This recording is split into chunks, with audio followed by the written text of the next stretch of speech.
এক মেস বাড়িতে দারোয়ান ও ঠাকুর বাদে গোটা ৩২ জন ভাড়া থাকেন।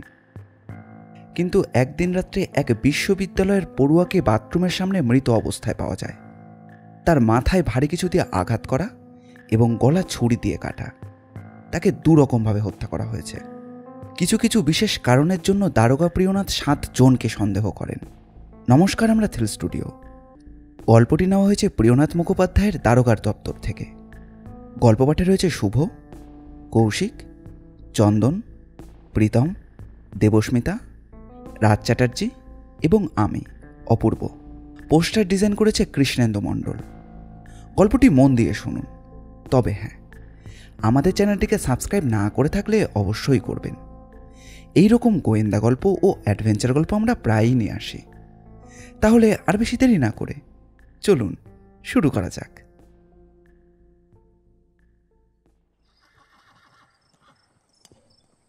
গোটা চক্রটাকে আপনি কিভাবে ধরেছিলেন বলুন তো? এমনটা তো ধারণাই করা সম্ভব নয়। তা আপনার এরকম ধারণা হয় কিভাবে? আসলে কাজটা খুব একটা কঠিন ছিল না। গোটা কেসে আমি সমস্ত কিছু নিয়ে এমনভাবে ঘেঁটেছিলাম যে ব্যাপারটা ভাবার সুযোগই পাইনি। মাঝে মাঝে অনেক ছোট্ট, অনেক সহজ বিষয় আমাদের চোখের বাইরে চলে যায়, আর তাই ওটাকে সমাধান করতে আমাদের সময় বেশি লাগে। আমি মনে করি সে জায়গায় অন্য কেউ থাকলেও সেও কেসটা সমাধান করতে পারবে, হয়তো আর একটু বেশি সময় লাগবে কিংবা কম। সে আপনি যাই বলুন না কেন প্রিয়নাথ বাবু, আপনার মতো করে এসব খুনের তদন্তগুলো সমাধান করা কিন্তু সহজ ব্যাপার নয় মোটেই। আমি আপনাকে একটা ব্যাপার বলতে পারতাম, তবে সেই ব্যাপারে সঠিক তেমন প্রমাণ আমার কাছে এখনো এসে পড়েনি। আসলে সেটাই। আমার কথা শেষ হওয়ার আগেই টেলিফোনটা বাজল। বিনয় হালদার আমার কাছ থেকে সম্মতি নিয়ে চলে গেলেন পাশের ঘরে রাখা টেলিফোনটা ধরতে। আর হঠাৎ করে কেন জানি না আমার মনের মধ্যে একটা ভাবনা দেখা দিল, এই যে এত রাতে অকারণে কেউ টেলিফোন করবে না। আমি অপেক্ষা করতে লাগলাম বিনয় হালদারের জন্য। আমি তখন গিয়েছিলাম বর্ধমানের কাছে। বর্ধমানের কাছে আমার পুলিশি তরফে মুখ চেনা এক ভদ্রলোকের বাড়িতে সেদিন আশ্রয় নিয়েছি। যার বাড়িতে আশ্রয় নিয়েছি তার নাম বিনয় হালদার। সে এলাকার থানার একজন বেশ বড় অফিসার। প্রায় অনেক রাত্রে তার কাছে একটি টেলিফোন এলো। তিনি নেহাত সাধারণ কোনো পুলিশ নন, তার কাছে টেলিফোন থাকাটাও জরুরি। টেলিফোনটা বাজতেই আমাদের কথায় ছেদ ঘটল। আসলে একটা বড় সমস্যা নিয়ে কথা বলার জন্যই আমি এখানে এসেছিলাম। টেলিফোন ধরবার জন্য তিনি উঠে যেতেই আমি চুপ করে বসে রইলাম কিছুক্ষণ। বেশ কিছুক্ষণ সময় কাটার পর তিনি যখন আবার ঘরে এসে ঢুকলেন, তখন অল্প আলোয় তার মুখটা কেমন যেন চিন্তিত বলে মনে হলো। প্রশ্ন করতেই তিনি বললেন, প্রিয়নাথ বাবু, এতক্ষণ দেরি হলো, ক্ষমা করবেন। আসলে এখানে একটা মেস বাড়ি রয়েছে, আর সেই মেস বাড়িতে বেশ কিছু লোকেরা ভাড়া থাকে। সেখানেই হঠাৎ করে কিছুক্ষণ আগে একটা খুন হয়ে গিয়েছে। খুনের ব্যাপারটা জানতে পেরে সেখান থেকে মেস বাড়ির ম্যানেজার পুলিশে খবর দিয়েছে। আমায় এক্ষুনি একবার বেরিয়ে পড়তে হবে। আপনি যদি কিছু মনে না করেন তাহলে আপনি কি... খবর শুনেই আমি চমকে উঠলাম। তাড়াতাড়ি উঠে দাঁড়িয়ে বললাম, না বিনয়বাবু, আমার মনে হয় না আজ রাত্রে আমাদের কোনো রকম বিশ্রাম হতো কিংবা প্রয়োজন ছিল। তাই এখন বেরিয়ে পড়তে খুব একটা অসুবিধে নেই, কিন্তু এত রাতে আমরা... চিন্তা করবে না, থানায় জানিয়ে দিয়েছি, ওখান থেকে গাড়ি এক্ষুনি এসে পড়বে। তারপর পুলিশের গাড়িতেই না হয় যাওয়া যাবে। পুলিশের গাড়ি একটু পরেই এসে পড়ল। তখনও পর্যন্ত কে খুন হয়েছে কিংবা কোথায় খুন হয়েছে সেই বিষয়ে বিনয়বাবু আমাকে কিছুই বলেননি। আমিও তেমন কিছু জানতে চাইনি। ঘটনাস্থলে গিয়েই যেহেতু সমস্তটা দেখতে পাবো, আমার মনে হয় তিনি সেটার জন্যই অপেক্ষা করছিলেন। তাড়াতাড়ি পোশাক বদলে নিয়ে বিনয়বাবু পরলেন খাকি পোশাক। তবে আমি এখানে অন্য একটা কাজের জন্য এসেছিলাম। তাছাড়া খাকি পোশাক ছাড়া মাঝে মধ্যে অন্য পোশাকেও আমাকে কাজ করতে হয়। তাই আমি আর পোশাক বদলালাম না। অতি সাধারণ বেশ ছিল আমার। বিনয় হালদারের সঙ্গে বেরিয়ে পড়লাম সেই মেস বাড়ির উদ্দেশ্যে, যেখানে খুনটা হয়েছে।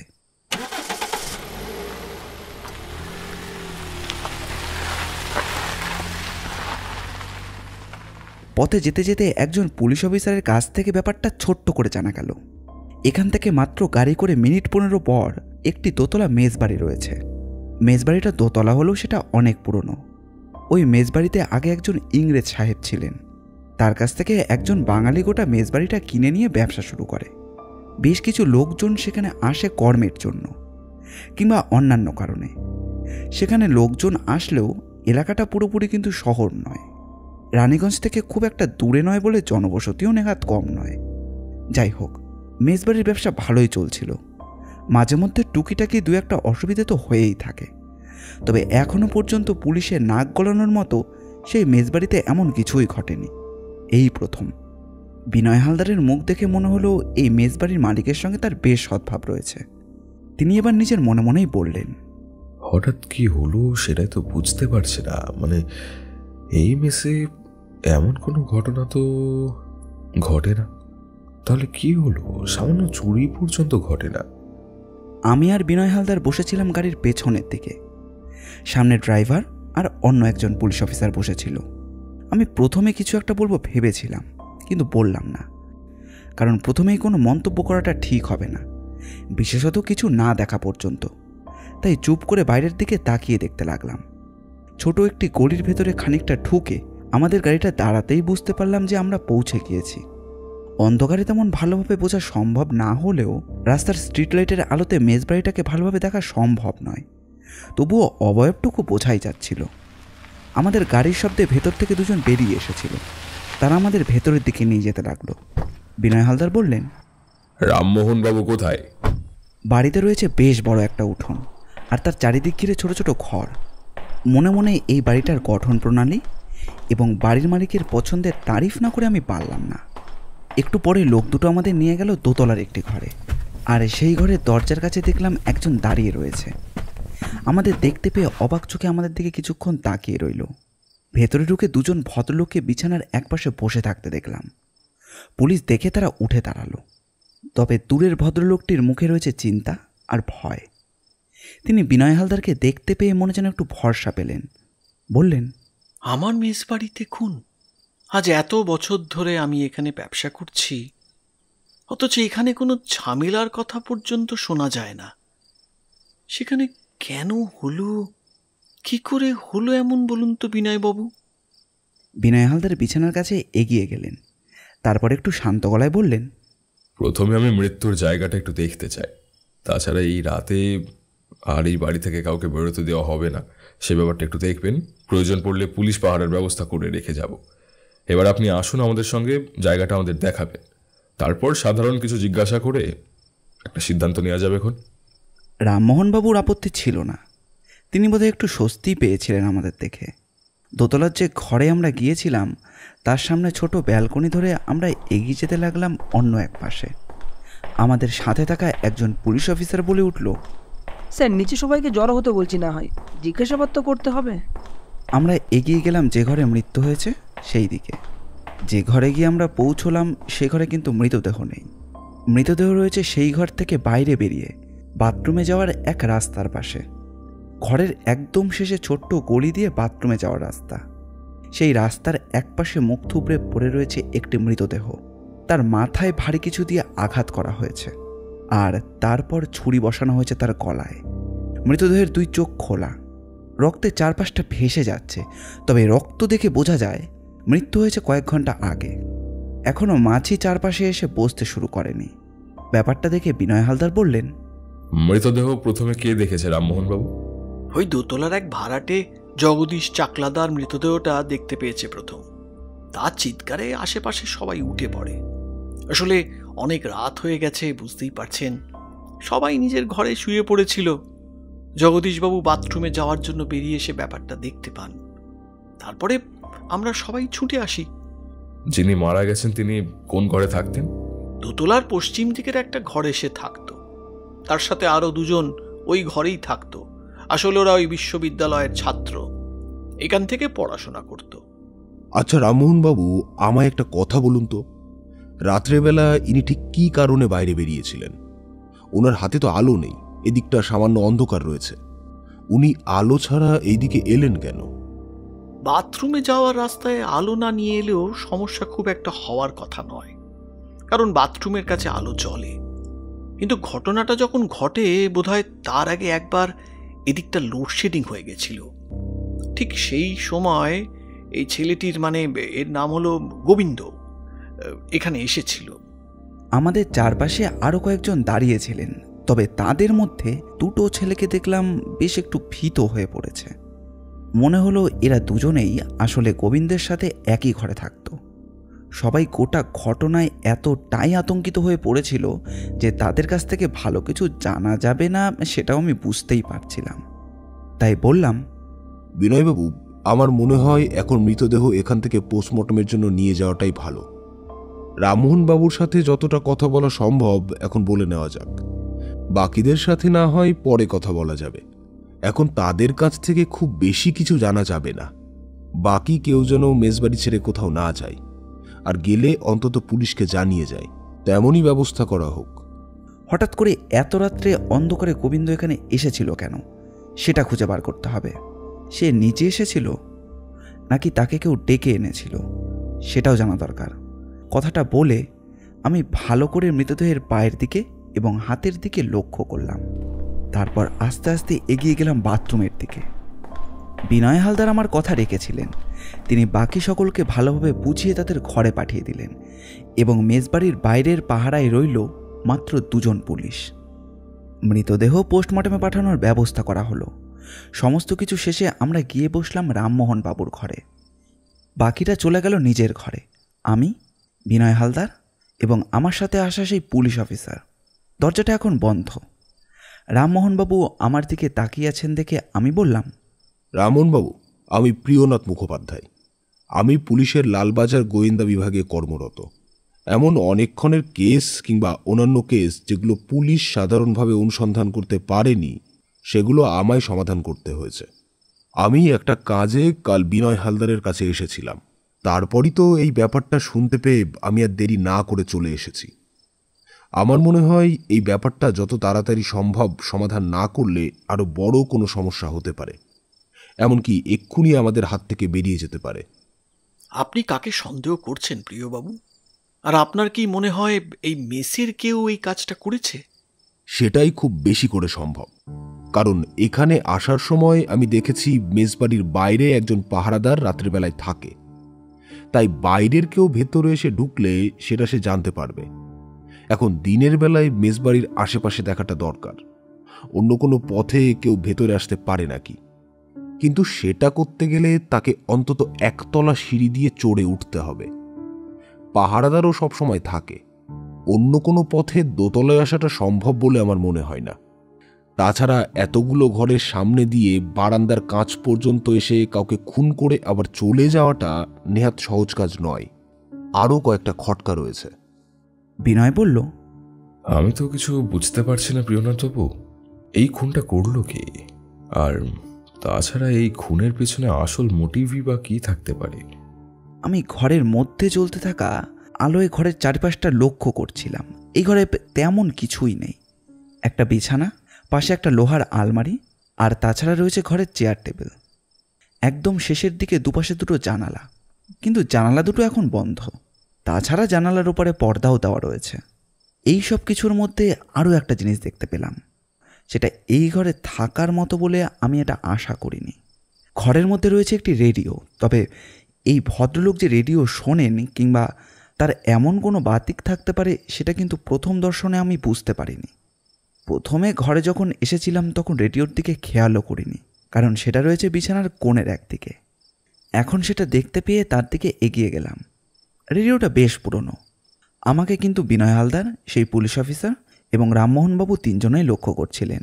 তাই বললাম, দেখুন রামমোহনবাবু, আমার মনে হয় না এখন খুব বেশি কিছু জানা যাবে। আপনি শুধু একটা কথা আমাদের বলুন, আপনাকে খবরটা দিয়েছিল কে?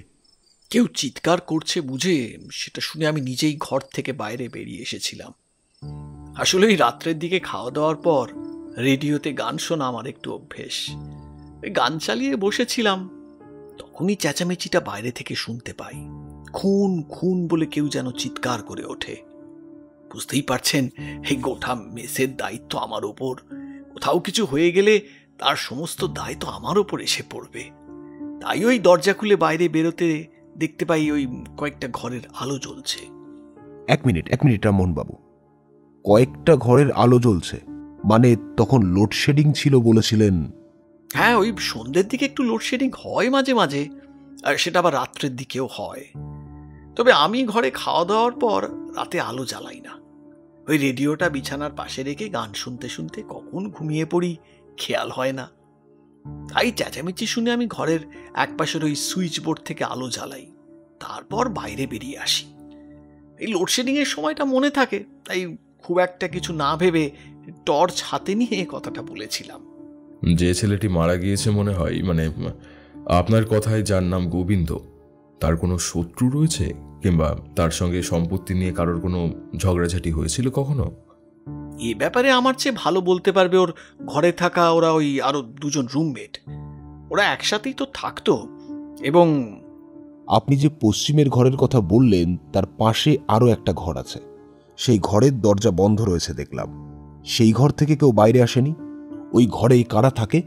আসলে ওই ঘরে থাকে কয়েকজন মেয়ে, তারা ওই একই বিশ্ববিদ্যালয়ে পড়াশোনা করে, আর সেই কারণেই ওরা ওই ঘরে ভাড়া থাকে। আসলে হ্যাঁ, বুঝতেই পারছেন, মেয়ে মানুষ, তার উপর এমন একটা ব্যাপার ভয় পেয়ে গেছে, তাই ওরা নিজেদের ঘরেই রয়েছে।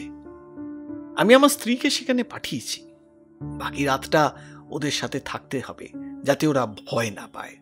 নাহলে ভয় পেয়ে যদি আবার 3টে মেয়ে ঘর খালি করে দিয়ে চলে যায়, তাহলে তো আমার আবার অনেক লোকসান হয়ে যাবে। এই কথায় আমি কিন্তু বেশ অবাক হলাম। বললাম, রামমোহনবাবু, তার মানে আপনি বিবাহিত, কিন্তু ঘরের অবস্থা দেখে তো মনে হয় না আপনি বিবাহিত।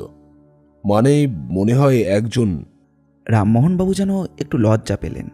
তার ইতস্তত বোধ দেখে বিনয় হালদার নিজেই বললেন, আসলে প্রিয়নাথবাবু, ব্যাপারটা একটু অন্যরকম ঠেকছে। এই বিষয়টা আপনাকে আমি পরে বলবো না হয়। মৃতদেহ তো পোস্টমর্টমে পাঠানো হয়ে গিয়েছে, কালকের আগে তো কিছুই সেরকম জানা যাবে না।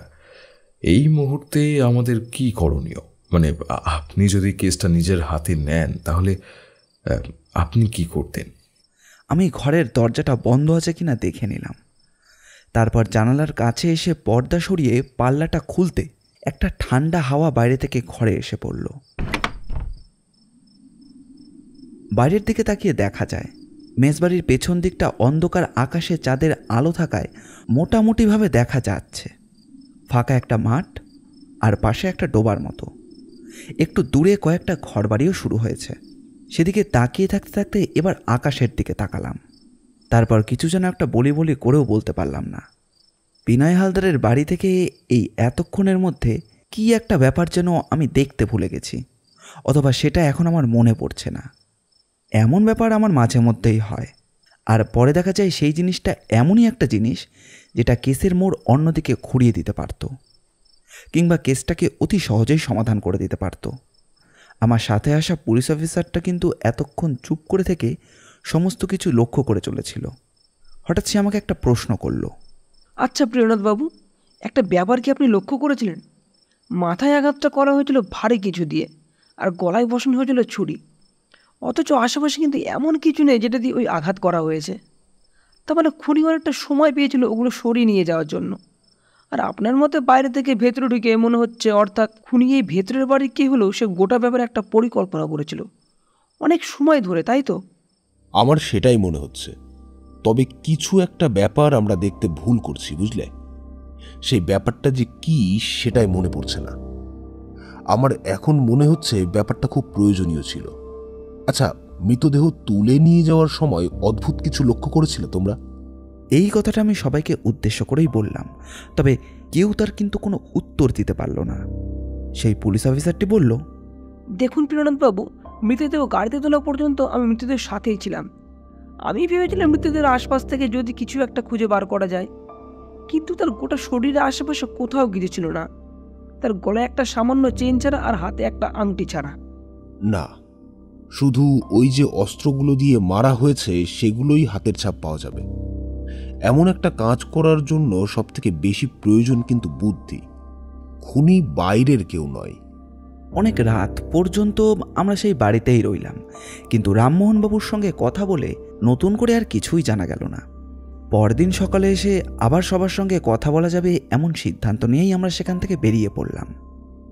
তবে বেরিয়ে আসার আগে রামমোহনবাবুর স্ত্রীর সঙ্গে একবার কথা বলার ইচ্ছে ছিল। এখন অনেক রাত হয়ে গেছে। তিনি ওই 3টে মেয়ের সঙ্গে একই ঘরে রয়েছেন, তাই সেই পর্যন্ত আর গেলাম না। এত রাত্রে একজন মেয়ে মানুষকে বিরক্ত করা বোধহয় ঠিক হবে না। যদিও সন্দেহ সবাইকেই করা যায়, অর্থাৎ এই মেজবাড়ির সবাইকেই সন্দেহের আওতায় রাখা যায়, তবুও কোনো নির্দিষ্ট কারণ নেই তাদের সন্দেহ করার। আর সেটা না থাকার জন্যই বিনয় হালদারও চাইলেন যে এত রাত্রে তাদেরকে জেরা না করতে।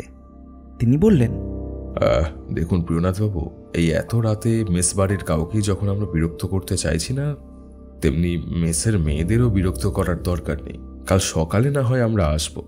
তাছাড়া মেস বাড়ির সামনে 2জন পাহারাদার রেখে গেলাম। আপনি চাইলে সাদা পোশাকের পুলিশ পাহারায় বসাতে পারি, আর কাল সকালেই আমরা ফিরে আসব। একবারও এর মধ্যে কেউ বাইরে বেরিয়ে যাওয়ার সুযোগ পাবে না। যতদূর মনে হচ্ছে বিকেলের মধ্যেই পোস্টমর্টমের রিপোর্টটা পেয়ে যাব। তবে আশা করি ওই মাথাটায় আঘাত কিংবা গলার আঘাতেই মৃত্যুটা হয়েছে। তাছাড়া নতুন করে আর কিছুই আর মনে হয় না পাওয়া যাবে। পুলিশটি বলল, এই বাড়ির প্রত্যেক বাসিন্দার নাম, তাদের আসল ঠিকানা এবং তাদের সবার সমস্ত ব্যক্তিগত তথ্য আমি লিখে রেখেছি। প্রিয়নাথবাবু, আপনার কোনো অসুবিধা হবে না। মনে মনে তাদের বুদ্ধির প্রশংসা না করে পারলাম না। মৃতদেহ দেখতে আমি এতটাই ব্যস্ত ছিলাম যে এই ব্যাপারটা আমার তখনও মাথায় আসেনি। পরে জানতে পারলাম বিনয়বাবুই এই কাজটা তাকে করতে বলেছিল, যাতে পরে কেউ হারিয়ে না যায়। এমনকি দারোয়ানের নাম পর্যন্তও লেখা হয়েছে। দারোয়ান নিজেও জানিয়েছে বাড়ি থেকে সেদিন রাত্রে কেউ যেমন যায়নি, তেমন বাইরে থেকে কেউ ভেতরেও আসেনি। সমস্ত কিছু একরকম গুছিয়ে নিয়ে সেদিন রাত্রে আমরা রামমোহনবাবুর বাড়ি ছেড়ে বিনয়বাবুর বাড়িতে গিয়ে পড়লাম। এত রাত্রে আর ঘুম হবে না। তবুও এ কথা বলবার পর বিনয়বাবু একটু গড়িয়ে নিতে বললেন। তাই হাত মুখ ধুয়ে পোশাক বদলে আমার জন্য বরাদ্দ করা ঘরের বিছানায় গায়ে এলিয়ে দিলাম। বিনয়বাবুর বাড়িতে অনেকগুলো ঘর, তাই খুব একটা অসুবিধা হলো না। কেসটা নিয়ে ভাবতে ভাবতে কখন যেন ঘুমিয়ে পড়েছিলাম, কিন্তু বারবার একটা কথা মনে করে বেশ অদ্ভুত লাগছিল। আমি এখানে এসে পড়বার পরই যেন খুনটা হলো, ঠিক আগের বারের মতো। আমার সাথে সাথেই একটা কেস যেন জন্ম নিতে শুরু করেছে। পরদিন সকালে বিনয়বাবু আমার ঘরের দরজায় এসে ধাক্কা দিলেন। উঠে পড়ে বিনয়বাবুর বাড়িতে বিনয়বাবুর স্ত্রীর তৈরি করে দেওয়া খাবার কোনো রকম খেয়ে আমরা বেরিয়ে পড়লাম। বিনয়বাবু যে গোটা রাত ঘুমোতে পারেনি সেটা তাকে দেখে খুব ভালো করেই বোঝা যাচ্ছিল। সত্যি বলতে আমরা যখন কোনো কেস নিয়ে গভীর ভাবনা চিন্তা করি তখন আমারও এটাই হয়। আমরা সকালের খাওয়া শেষ করে বাগানের সামনের দিকে ছোট চেয়ারে বসে নিজেদের মধ্যে কথা বলে চলেছি। বিনয়বাবু বললেন, আপনি কাল রাতে কথা বলতে বলতে হঠাৎ আমায় অদ্ভুতভাবে বললেন কেন যে কি একটা যেন আপনি দেখতে পাচ্ছেন না? আরেকটা জিনিস পাওয়া যাবে, যদি সেটা থেকে থাকে মৃতদেহ অর্থাৎ গোবিন্দ নামের ছেলেটির। গায়ে কোথাও না কোথাও খুনির হাতের ছাপ পাওয়া যেতে পারে, তবে সেটা খুঁজে বার করাটা কিন্তু খুবই কঠিন কাজ।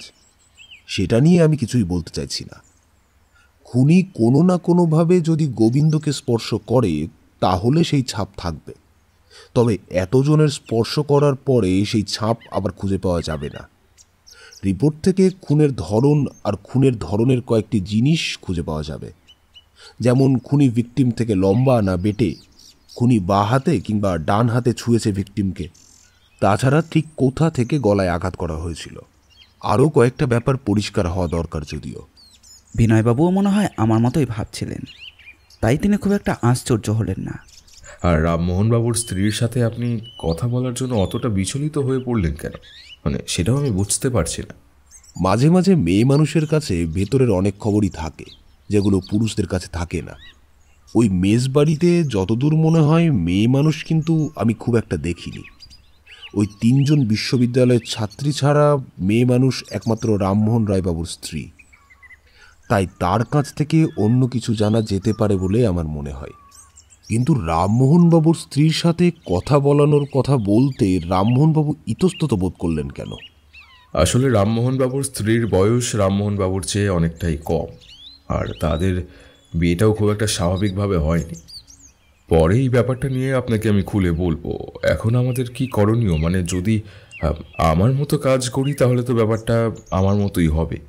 আপনি যখন এখানে আছেন আমি চাইছি আপনি আপনার মতো করে কাজটা করুন। আমি সকালেই টেলিফোনে অপুর মহলে সমস্ত জানিয়ে দিয়েছি, এবং আপনি যে কয়েকটা দিন এখানে থেকে যাবেন সেটাও জানিয়ে দিয়েছি। আশা করি এতে আপনার খুব একটা আপত্তি থাকবে না প্রিয়নাথবাবু। মনে মনে আমি একটু হেসে উঠলাম। বিনয়বাবু জানতেন যে আমি এই কেসটা ছেড়ে এত সহজে যাব না। তাই তিনি আগে আগেই সমস্ত কাজ করে রেখেছেন। না হলে আমায় আজ বিকেলেই ফিরে যাওয়ার কথা ছিল। এতে আমি কয়েকটা দিন এখানে কাটাতে পারবো, এই কেসটা নিয়ে নাড়াচাড়া করতে পারবো। হঠাৎ করে গোবিন্দকে কে খুন করতে গেল সেটা না জানা পর্যন্ত ফিরে গেলে মনটা কেমন যেন খুঁতখুত করবে। তাই বললাম, আপনার সাথে যে পুলিশ অফিসারটি ছিল তার কাজের অভিজ্ঞতা কম হলেও বেশ বুদ্ধি রয়েছে, পর্যবেক্ষণ করার ক্ষমতা তার ভালো। হ্যাঁ জানি প্রিয়নাথবাবু, তাই তো তাকে আমি আমার সাথেই রাখি। ছেলেটা উন্নতি করবে, তবে একটু গাইডের প্রয়োজন। তা আপনি যদি কিছুটা তাকে সাহায্য করেন এবং দুজনে মিলে কেসটা দেখেন, তাহলে অন্যান্য কাজগুলো আমি একটু দেখতে পারি। বুঝতেই পারছেন, আসলে আমার একার ওপর অনেকটাই। বিনয়বাবু, আপনি চিন্তা করবেন না, গোটা ব্যাপারটা আমি ভালোভাবে দেখে নেব। আর তাছাড়া আপনার ওই পুলিশ অফিসারটি আমার সাথে থাকলে আমার কাজেরও সাহায্য হবে। বিনয়বাবুর সাথে একটু সকাল হতেই আমি আবার গিয়ে পৌঁছলাম রামমোহনবাবুর মেস বাড়িতে। তবে সকালে কিন্তু তেমন ভিড় দেখা গেল না। তাদের মধ্যে অনেকেই কাজে যাওয়ার জন্য তৈরি হতে শুরু করেছে। সবাই এদিক ওদিক বেরিয়ে পড়বে। তাছাড়া এখানে এসে থাকা তো কাজের প্রয়োজন নেই, সেটা না করতে পারলে তো সমস্যা। দারোয়ানকে আমি যাওয়ার সময় বলেই গিয়েছিলাম, যারা বেরিয়ে যাবে তাদের সবার নাম অন্তত খাতায় লিখে রাখতে। রামমোহনবাবু কিন্তু এদিক দিয়ে খুব বিচক্ষণ। তার দারোয়ান প্রতিদিনের একটি খাতা লেখে। তাই সেখানে গিয়ে পৌঁছতেই জানতে পারলাম যে কতজন বাইরে বেরিয়েছে। বাকিদের নিয়ে কথা বলার সময় এখনও আসেনি। তারা যে যার মতো বেরিয়ে পড়ুক। আমি প্রথমে রাতের কথা বলি। পুলিশ অফিসার ছেলেটিকে নিয়ে চলে গেলাম রামমোহনবাবুর ঘরে। পুলিশের গাড়িটা আমাদের নামিয়ে দিয়ে বিনয়বাবুকে নিয়ে চলে গিয়েছিল। রামমোহনবাবু আমাদের দেখতে পেয়ে একটু যেন স্বস্তি পেলেন। তাড়াতাড়ি দরজার কাছে এগিয়ে এসে আমাদের ভেতরে নিয়ে গিয়ে বসালেন। তারপর গলা তুলে কাউকে ডাকতে একটি মেয়ে মানুষ এসে ঘরে ঢুকলো। তার মাথায় প্রায় ঘোমটা নেমে এসেছে। তবে সত্যি বলতে রূপসী মেয়ে মানুষ বলতে যা বোঝায়, এই মানুষটিও ঠিক তেমনই রূপসী। যেমন তার গায়ের রং, তেমন তার দুটো চোখ। তাছাড়া তার মুখে একটা অদ্ভুত হাসি রয়েছে। রামমোহনবাবুর বয়স কম করেও 50-এর ওপরে। আর যে মেয়ে মানুষের কথা আমি বলছি, তার বয়স কখনোই 23 থেকে 24-এর বেশি হতে পারে না। তবে বয়সের থেকে বেশি বাড়ন্ত বলে মনে হচ্ছিল। আমাদের ঘরে এসে ঢুকতেই তার সাথে চোকাচোকি হলো। রামমোহনবাবু গলা তুলে বললেন, এই যাও তো একটু এই দারোগাবাবুর জন্য 2 কাপ চা করে নিয়ে এসো, আর ওই তার সঙ্গে কিছু ভাজাভুজি। মেয়ে মানুষটি চলে গেল। যাওয়ার সময় একবার আমাদের দুজনের উপর চোখ বুলিয়ে গেল। তার চোখে যে দৃষ্টি দেখলাম সেটা খুব একটা সুবিধের বলে আমার মনে হলো না। রামমোহনবাবু বোধহয় কিছু বুঝতে পেরেছিলেন, তাই একটু গলা খাকড়িয়ে জোরের সাথে বললেন, হ্যাঁ, আমি বুঝতে পারছি আপনি আসলে কি ভাবছেন প্রিয়নাথবাবু। আসলে ওর বয়স অনেকটাই কম।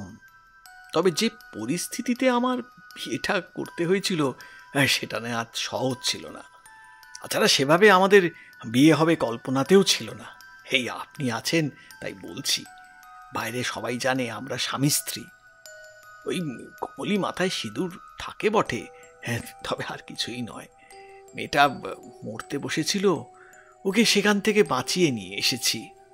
এবারে শহরে মেয়েটাকে রাখবো, কেউ যদি একথা ওকথা বলে, তাই আর কি। ওই খেয়ে পড়ে তো থাকতে পারবে, গ্রামে থাকলে মেয়েটা হয়তো মরে যেত। এমনই যে কোনো একটা কারণ ভেতরে রয়েছে তা আমি বুঝতেই পারছিলাম। তবে এই সামাজিক উদ্ধার পর্ব শোনার ইচ্ছে আমার তখন ছিল না। তাই বললাম, বেশ রামমোহনবাবু, আপনার যেটা ভালো মনে হয়েছে আপনি করেছেন। তবে সেসব এখন আমি শুনতে চাইছি না, কিছু মনে করবেন না। আমি জানতে চাইছি যে ছেলেটি খুন হয়েছে সে কোথা থেকে এসেছিল এবং এর সাথে যারা রয়েছে তারা এখন কোথায়। এবার রামমোহনবাবুর গলার শব্দে একজন কাজের লোক এসে ঢুকলো। তাকে কিছু একটা বুঝিয়ে দিতেই সে আবার বেরিয়ে গেল। রামমোহনবাবু চুপ করে বসে থেকে একটু কৌতূহলী হয়ে বললেন, কিছু জানা গেছে প্রিয়নাথবাবু? মানে পোস্টমর্টম রিপোর্ট থেকে যদি কিছু? এখনো কিছু জানা যায়নি, তবে আশা করছি আজ রাত্রের মধ্যেই কোনো কিছু জানা যাবে। ওই ঘরের দুজন ছেলের সাথে কথা বলে আমায় একবার গোটা মেস বাড়িটা ঘুরে দেখতে হবে। আচ্ছা, এই সময় কারা কারা থাকে? মানে সকালে তো অনেকেই বেরিয়ে যায়। সকালে অনেকে বেরিয়ে যায় সে কথা সত্যি, তবে কয়েকজন আবার মেস বাড়িতেই থাকে। তারা আসলে কি কাজকর্ম করে তা আমি নিজেও ঠিক জানি না। তবে তাদের মধ্যে একজনের এই সমস্ত প্রয়োজন হয় না, সে এখানেই থাকে নিজের ইচ্ছেতে। তবে তার ওই স্বভাব চরিত্র যে খুব একটা ভালো নয় সে কথা আমি জানি, কিন্তু আমার তো ওসব দেখলে চলে না। আমার ওই সময় মতো টাকা পেলেই হলো, আর আমার ওই বাসিন্দাদের উত্ত্যক্ত না করলেই হলো। সেসব দিক থেকে কিন্তু সে বেশ শান্ত। তবে অনেকেই বলে তার ওই মেয়েদের প্রতি নাকি বেশ আকর্ষণ রয়েছে। আপনি তো বুঝতে পারছেন আশা করি যে আমি কি বলতে চাইছি। আমায় শুধু পুলিশের কাজ করলেই হয় না, তার সাথে আমায় করতে হয় সমস্যা সমাধানের কাজ। তাই বিভিন্ন স্তরের মানুষের সঙ্গে আমার মিশতে হয়। যেমন ভাটিখানায় গিয়ে মাতালের সাথে বসে তার কাছ থেকে নতুন খবর বার করতে হয়, তেমনই সমাজের গণ্যমান্য মানুষের সাথে কথা বলে বার করতে হয় তথ্যসূত্র। তাই এই সমস্ত ব্যাপার আমার কাছে খুব একটা অজানা নয়। আমি হেসে বললাম, বুঝলেন রামমোহনবাবু, পুরুষ মানুষদের ওই তন্ময়ের নেশা থাকে। আসল কথা হলো কে কতটা নিয়ন্ত্রণ করতে পারছে আর কারটা অন্যের ক্ষতি করছে না, সেটাই হলো আসল। এতক্ষণ ধরে আমাদের পাশে বসা পুলিশ অফিসার ছেলেটি আমাদের সমস্ত কথা শুনে চলেছিল। এবার সে বলল, তাহলে দারোগাবাবু, আর যারা বাড়িতে আছে তাদের সাথে আজ নয় আমরা কথা বলিনি, তারপর অন্য একদিন আস্তে আস্তে বাকিদের সাথে কথা বলা যাবে। এই বাড়িতে রয়েছে মোট 23 জন। বাড়িতে 2 জন কাজের লোক, 1 জন রান্নার লোক, তাছাড়া রামমোহনবাবু এবং তার স্ত্রী আর একজন, ধরুন মোট 30 জন। কাজের লোক, রান্নার লোক বাকিরা এখানকার হলো ভাড়াটিয়াদের মধ্যে অনেকেই কিন্তু বাইরের। দারোয়ানের কাছ থেকে পাওয়া হিসাবে তাদের মধ্যে 3 জন এখানে আছে। আর রয়েছে সেই 2 জন ছেলে যাদের ঘরে গোবিন্দ থাকতো, এবং সেই 3 জন মেয়ে যারা পাশের ঘরে রয়েছে। মনে হয় গোটা ব্যাপারটাই তারা ভয় পেয়েছে, তাই আজ আর বিশ্ববিদ্যালয়ে যেতে পারেনি। আগেই বলেছিলাম ছেলেটি বেশ কাজের। এই গোটা ব্যাপারটা সে অনেক কম সময়ের মধ্যেই খুঁজে বার করে ফেলেছিল, এবং এখন ঠিক কী করা যায় সেটাও সে বুঝতে পেরেছিল। আমার কাছে অনেকটাই সহজ করে দিচ্ছিল। তাই রামমোহনবাবুকে বললাম, রামমোহনবাবু, আমরা এই 3 জনের সাথে আজ কথা বলবো, কিন্তু তার আগে না হয় ওই 2 জন ছেলের সাথেই কথা বলা যাক। আশা করি ওদের সবার সাথে কথা বলতে বেশ খানিকটা সময় লাগবে। তারপর সে পুলিশ অফিসারটির দিকে তাকিয়ে আমি তার নাম জানতে চাইলাম। সে বলল, আমার নাম জয়ন্ত। দারোগাবাবু, আপনি আমায় জয়ন্ত বলে ডাকতে পারেন। বেশ জয়ন্ত, যে সময় আমি সবার সাথে কথা বলবো সেই সময় তুমি আমার কাছে থাকলে ভালো হতো, তবে তুমি না থাকলেও চলবে। এই ফাঁকে তোমার একটা কাজ করতে হবে। দারোয়ানের সাথে ভালোভাবে আলাপ জমিয়ে এবং বাড়ির কাজের লোক এবং প্রয়োজন হলে রান্নার লোকেদের সাথেও কথা বলে তাদের কাছ থেকে কিছু বার করার চেষ্টা করতে হবে।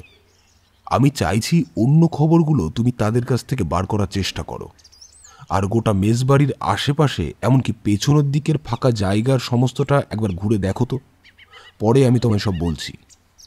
জয়ন্ত তখনই উঠে যাচ্ছিল, কিন্তু তার আগেই রামমোহনবাবু নতুন স্ত্রী আমাদের জন্য চা নিয়ে এলো।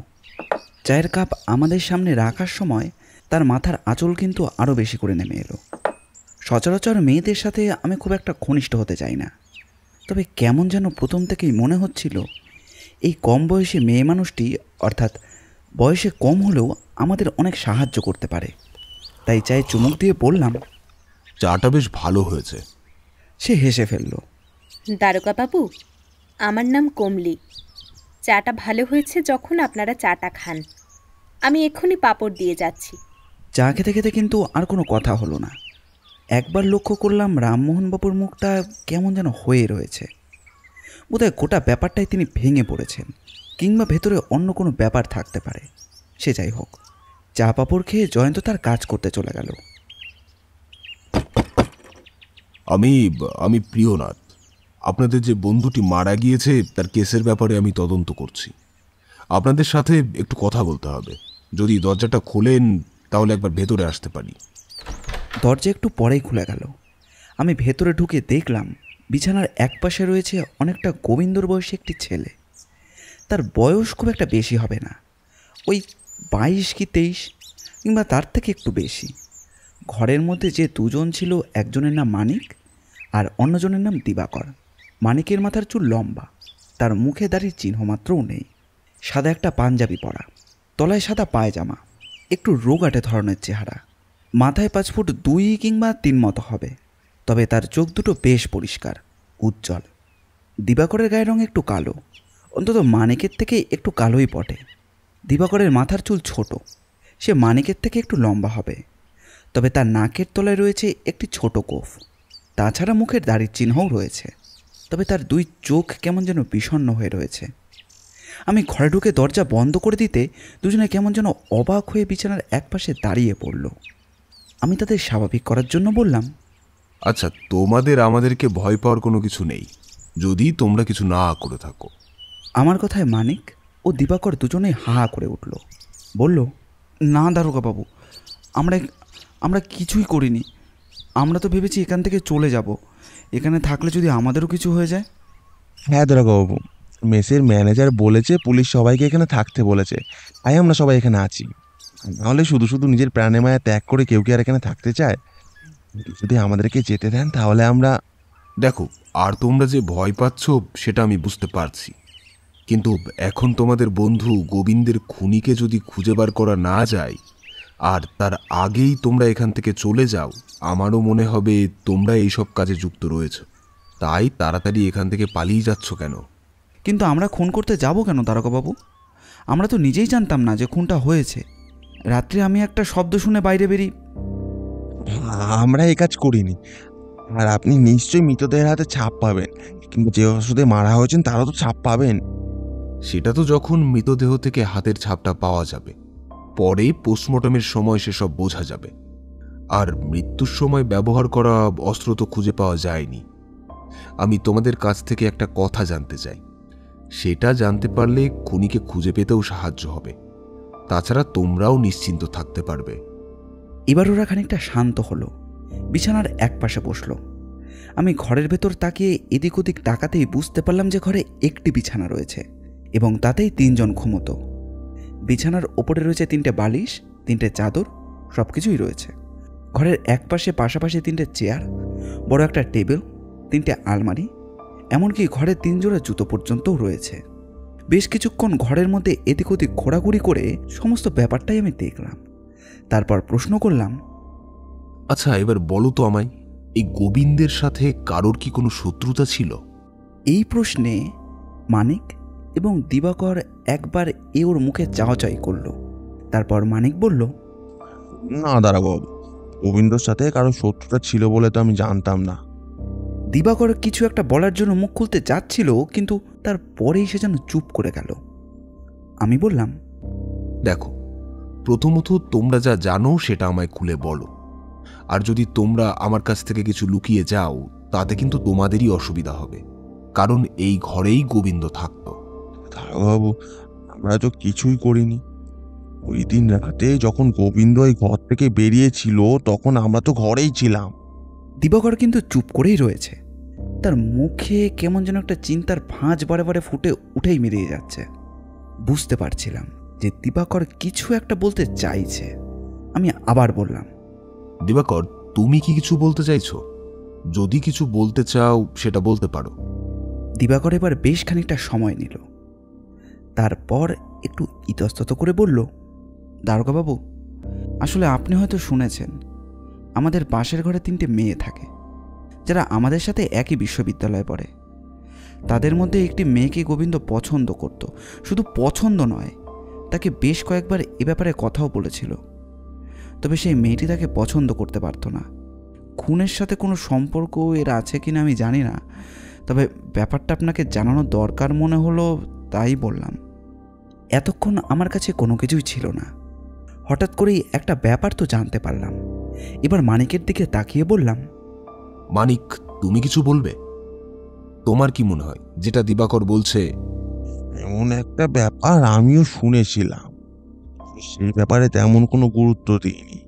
আর তাছাড়া গোবিন্দকে ওই মেয়েদের মধ্যে কেউ খুন করতে পারে সেটা তো বিশ্বাস হয় না। এইবার একটা কথা আমার মনের মধ্যে উকিয়ে দিল, কিন্তু সেটা তখনই ওদেরকে না জানানোই স্থির করলাম। বললাম, গোবিন্দের বাড়ির ঠিকানা আশা করি তোমাদের কাছে আছে। গোবিন্দের বাড়িতে তো একবার খবর দেওয়াটা দরকার। তাছাড়া ওর কোনো পরিচিত কেউ আশেপাশে আছে নাকি, সেখানেও জানানো দরকার। ওর দেশের বাড়ির ঠিকানা আমি জানি, আপনি চাইলে সেই ঠিকানা আপনাকে দিয়ে দেব। আর বাড়িতে চিঠি লেখার কিংবা কিছু বলার মতো সত্যি মনের অবস্থা আমাদের নেই। একবার গোবিন্দর সাথে আমরা তার গ্রামে গিয়েছিলাম। ভাই, মানে বুঝতেই পারছেন আপনি। না না, সে বিষয়ে কোনো চিন্তা নেই। মানিক, তুমি ঠিকানাটা আমাদের দিও, তাহলেই হবে। আরেকটা প্রশ্ন, গোবিন্দ মারা যায়, মানে সেদিন গোবিন্দ যখন ঘর থেকে বেরিয়েছিল তখন কি কেউ তাকে ডাকতে এসেছিল, নাকি সে একাই বেরিয়েছিল? এই কথায় দিবাকর যেন বেশ একটু অবাক হলো।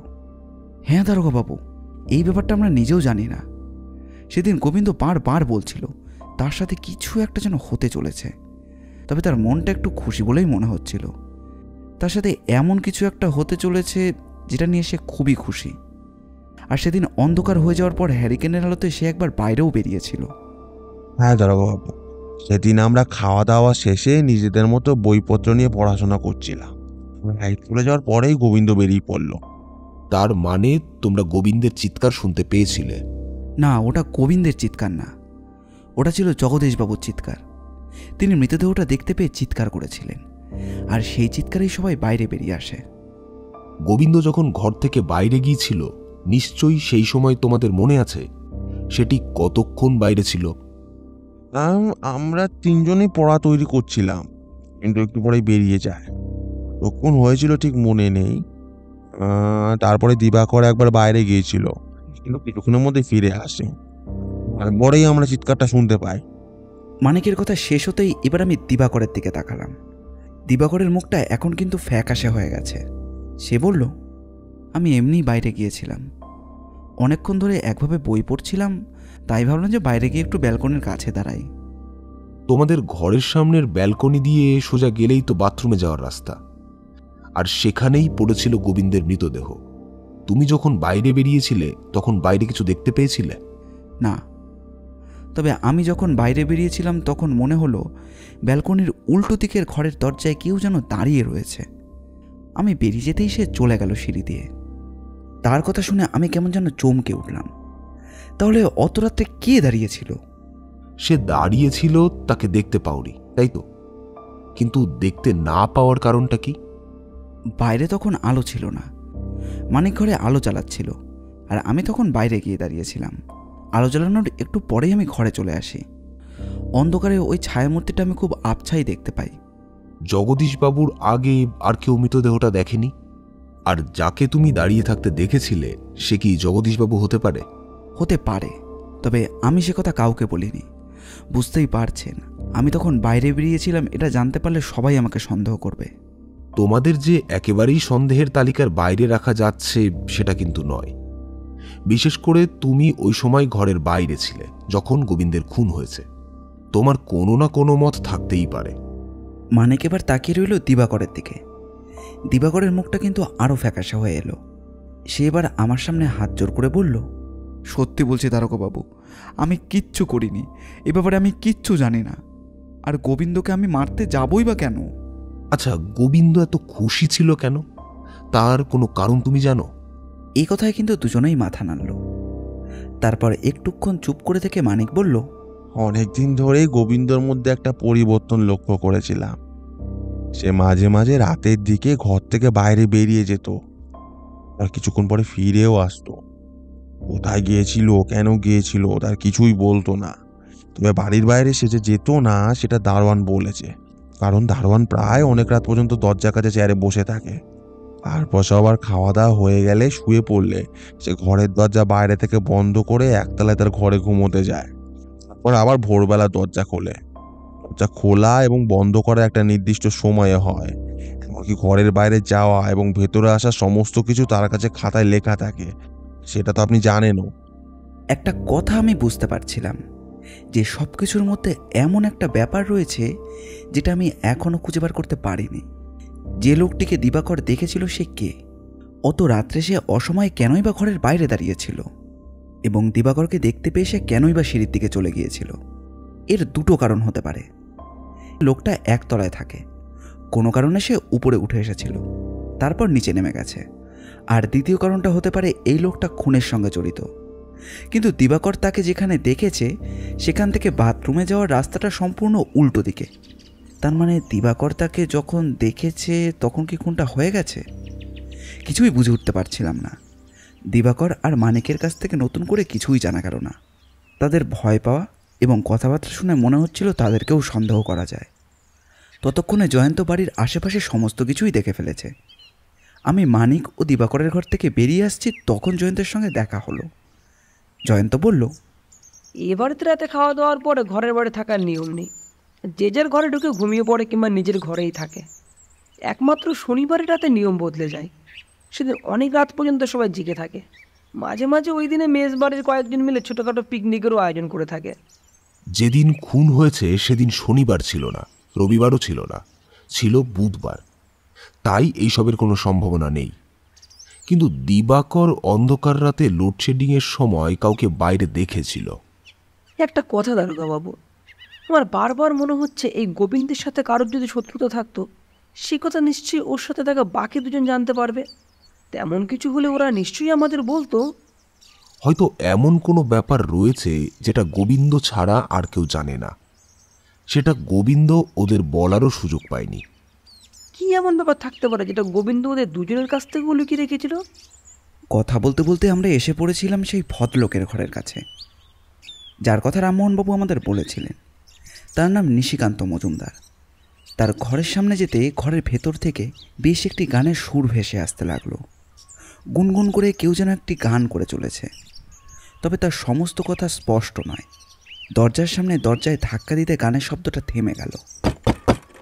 তার বদলে একটা গম্ভীর সুরেলা গলার আওয়াজ ভেসে এলো, এ বাইরে পুলিশ নাকি? দরজায় কোথাও ছিদ্র আছে বলে তো মনে হচ্ছে না। তাছাড়া আমার গায়ে তো পুলিশের পোশাক নেই। তাহলে অনুমানটা কি করে করলেন বলুন তো? আমার কথার উত্তরে ভেতর থেকে এবার হাসির শব্দ ভেসে এলো। তার সাথে দরজাটা খুলে যেতেই ভেতর থেকে বেরিয়ে এলো একটি দামি আঁতরের গন্ধ। আমার সামনে যে দাঁড়িয়ে রয়েছে তার চেহারা বেশ গোলগাল, বয়স 30 কিংবা তার থেকে একটু বেশি হবে। মাথার চুল বেশ বাহারি, গায়ে আঁতরের গন্ধ, পোশাকে অভিজাত্যের ছাপ, কানের ভেতরে তুলো গোজা রয়েছে, বোধহয় আতর মাখানো। তাছাড়া গায়ের রং এবং গায়ের রঙে ভেসে থাকা চাক চিহ্ন বলে দিচ্ছে তিনি বেশ অর্থবান। এছাড়া ঘরের মধ্যেও তার পায়ে চামড়ার জুতো। তিনি দরজা খুলে হাত জোর করে বললেন, অধমের নাম নিশিকান্ত মজুমদার। আপনি সেই প্রিয়নাথ মুখোপাধ্যায় যিনি ওই গোবিন্দ নামের ছেলেটির খুনে তদন্ত করছেন। আসুন আসুন, ভেতরে আসুন। আমি আর জয়ন্ত ঘরের ভেতরে ঢুকতেই ঘরের বিছানা এবং আশেপাশে অর্থের বেশ চাকচিক্য চোখে পড়ল। বিছানার উপর দামি চাদর বিছানো, পাশের টেবিলে এক বোতল জল রয়েছে। তাতে যে তরল রয়েছে তা অর্ধেকটা ভরা। তার পাশে একটি কাচের শূন্য গ্লাস, আলমারি, ঘরের জানালায় পর্দা, এমনকি দেওয়ালে ঝুলানো কয়েকটা ছবিও রয়েছে, সেগুলোও চোখে পড়ল।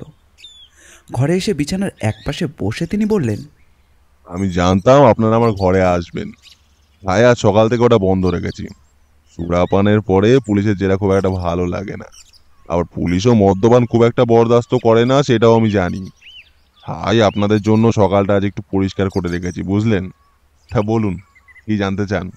আপনি যখন সবই অনুমান করতে পেরেছেন, তাহলে সোজাসুজি আপনাকেই প্রশ্ন করি। গোবিন্দ নামের যে ছেলেটি মারা গেছে তাকে আপনি চিনতেন? চিনতাম না সে কথা বলবো না, তবে সামান্য মুখ চেনা। সকালের দিকে কখনো কখনো ব্যালকনিতে দেখা হতো, ওইটুকুই। শুনেছিলাম ওরা বিশ্ববিদ্যালয়ে পড়াশোনা করে। তারা হলো বিদ্যার্থী মানুষ, আর আমরা হলাম গিয়ে, বুঝতেই পারছেন, খবরটা নিয়ে থাকি। তাদের সঙ্গে আমাদের তেল জলের ব্যাপার তা কখনোই মিশ খায় না। আমাদের মধ্যে কথা চলতে চলতে বাইরের দরজায় আবার টোকা পড়ল। নিশিকান্তবাবু উঠে গিয়ে দরজা খুলতেই দেখা গেল কমলি চা নিয়ে দাঁড়িয়ে রয়েছে। নিশিকান্তবাবু দরজার কাছে গিয়ে চা নিলেন, তারপর বললেন, আসুন মালকিন, দেখে যান, পুলিশ আমার ঘর পর্যন্ত এসে পৌঁছেছে। গোবিন্দের ব্যাপারে খোঁজ খবর চলছে। এবার কিন্তু বাইরে তাকিয়ে দেখলাম কমলির মাথায় ঘোমটা রয়েছে অনেকটা। সে চা দিয়ে চলে গেল।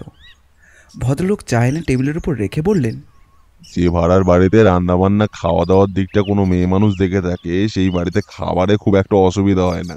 কি বলেন? ও আচ্ছা, রামমোহন বাবুর স্ত্রী বোধ হয় সমস্ত ব্যাপারটা দেখেন, তাই না? রামমোহন বাবু আসলে নামে মাত্র এবারই ম্যানেজার, সমস্ত ব্যাপারটাই দেখেন ওনার স্ত্রী। আর ওনার জন্য এই এতগুলো লোক এখনো পর্যন্ত এই মেসে রয়েছে, কারো কোনো অসুবিধা হতে দেন না। আপনি যেটা বলছেন গোবিন্দর ব্যাপারে, যেদিন রাত্রে খুনটা হয় সেদিন রাত্রে আপনি কি জেগেছিলেন? দেখুন, রাতের দিকে আমি খুব একটা নিজের মধ্যে থাকি না, বুঝতেই পারছেন। সুরাপানের পরে একটু গান বাজনা নিয়েই থাকি। আমার ঘরে সেতারও আছে, তাছাড়া গ্রামফোনও আছে, আপনি চাইলে আপনাকে বাজিও দেখাতে পারি। খুনের খবরটা জানতে পারলেন কখন? রাতে জানতে পেরেছিলাম। লোকজনের কথাবার্তা চেঁচামেচি শুনে যখন বাইরে যায় তখন দেখি এই ব্যাপার হয়েছে। আমি নির্ঝঞ্ঝান্তে মানুষ, ঝামেলা আমার পোষায় না। নিজের মতো থাকবো, গান বাজনা করবো, এই জন্যই তো বাড়ি ছেড়ে এতদূর থাকা। আপনার কিসের ব্যবসা? ব্যবসা আসলে আমার নিজের নয়, বাবার ব্যবসা। তবে বাবা সবসময় ব্যবসাপত্র নিয়েই থাকতে ভালোবাসে, আমার ভালো লাগে না, তাই বাড়ি থেকে দূরে থাকি। মাঝে মাঝে 2-1 দিনের জন্য যাই, ব্যবসাপত্র দেখি, লোহালোক করে ব্যবসা, তারপর আবার ফিরে আসি। মাসে মাসে একটা টাকা বাবা আমাকে পাঠিয়ে দেন, খুব একটা অসুবিধা হয় না। আর বাড়ি ফিরলেই বিয়ের কথা হচ্ছে, সেসব আমার আবার ভালো লাগে না। নিশিকান্ত বাবুর ঘরে আরও বেশ কিছুক্ষণ বসে রইলাম, তবে তিনি কিন্তু গোবিন্দর ব্যাপারে তেমন কিছু আর বলতে পারলেন না। দেখলাম তিনি নিজের ব্যাপারেই বেশি কথা বলতে ভালোবাসেন, তবে তিনি যে নিজেকে নিয়ে থাকেন সেটা বোঝাই যায়। আর এই সব কিছুর মধ্যে অন্য কোনো কিছুর গন্ধ পেলাম না। মেয়েদের ঘরে একজনের শরীর সত্যিই অসুস্থ, তার বেশ জ্বর, মাথায় জলপট্টি দেওয়া হয়েছে। বাকি দুজন ঘরের মধ্যে বেশ ভীত হয়ে বসে রয়েছে। প্রথমে যার সঙ্গে কথা বললাম তার গলাটা বেশ ধরে আসছে মাঝে মধ্যে। সে বলল, গোবিন্দ আমাদের সাথে পড়তো, আমরা একসাথেই বিশ্ববিদ্যালয়ে যেতাম, কিন্তু হঠাৎ করে কি যেন হয়ে গেল। আরেকজন চুপ করে বসে রইল। সে একবার মাথা তুলে আমাদের দেখছে, তারপর মাথা নিচু করে বিছানার একপাশে হেলান দিয়ে বসে রয়েছে। এই ঘরের সাথে অন্যান্য ঘরের পার্থক্য খুব একটা বেশি নেই, শুধু মেয়েদের পোশাক আশাক আর একপাশে টেবিলের উপর ডাই করে রাখা বইপত্র ছাড়া। অনেকক্ষণ চুপ করে থাকার পরে আমি বললাম, সম্প্রতি গোবিন্দের মধ্যে কোনো পরিবর্তন লক্ষ্য করেছিলে তোমরা? মানে এমন কিছু যেটা এর আগে তার মধ্যে কখনো দেখা যায়নি? তেমন কিছুই নয়, তবে গোবিন্দ এখন কিছুদিন ধরে যেন কেমন একটা অন্যমনস্ক থাকতো। ব্যাপারটা আর কারো চোখে না পড়লেও আমাদের চোখে পড়তো। তাকে জিজ্ঞেস করলে কিছুই বলতো না। আরও একটা ব্যাপার, কিন্তু সেটা কাকতালীয় হতে পারে, মাসখানেক ধরে গোবিন্দ কিন্তু একবারও বাড়িতে যায়নি। মাসে সে অন্তত একবার বাড়িতে ফিরে যায়। আমরা সবাই গেলেও সে কিন্তু যায়নি। তার বাড়ির ব্যাপারে তোমরা, মানে তুমি কিছু বলতে পারবে? না দারোগাবাবু, তার বাড়ির কথা তো আমরা বলতে পারবো না, তবে মানিক কিংবা দিবাকর বলতে পারবে। মানিকের চেয়ে দিবাকর হয়তো বেশি বলতে পারবে, কারণ দিবাকর গোবিন্দর সাথে বেশিরভাগ সময় থাকতো। এবার তোমরা বলো তো, গোবিন্দের সাথে সম্প্রতি কারোর কোনো ঝগড়াঝাটি কিংবা অন্য কিছু হয়েছিল? তারা আর কেউ কিছু বলতে পারল না। বিছানায় শুয়ে থাকা মেয়ের দুটি চোখ বন্ধ, তার ঠোঁট কিন্তু মাঝে মধ্যে কাঁপছে। তার যে ভীষণ জ্বর সেটা বোঝাই যাচ্ছিল। এমন পরিস্থিতিতে বেশি জিজ্ঞাসাবাদ খুব একটা করা যায় না, তাই তাকে কিছুই জিজ্ঞাসা করলাম না। তবুও মাধবী নিজে থেকেই বলল, দিবাকর আর গোবিন্দর মধ্যে কিন্তু একবার কথা কাটাকাটি হয়েছিল অমরাবতীকে নিয়ে। সে ব্যাপারটা নিশ্চয়ই দিবাকর আপনাদের বলেছে। আমি তার কথায় অবাক হয়ে সোজা হয়ে বসলাম। তারপর বললাম, কোন ব্যাপারটা? আসলে দারোগাবাবু, দিবাকর আর আমি একে অপরকে পছন্দ করি, কিন্তু গোবিন্দ মাঝে মধ্যে আমায় বিরক্ত করত। তাকে আমি সহপাঠী ছাড়া তেমন কিছুই ভাবি না, তবে সে ব্যাপারটা নিয়ে অনেক দূর পর্যন্ত এগিয়েছিল। এক পর্যায়ে দিবাকর তাকে খোলাখুলিভাবে আমাকে উত্তর দিতে বারণ করে দেয়, তবে তারপরেও গোবিন্দ কিন্তু সে কথা শোনে না।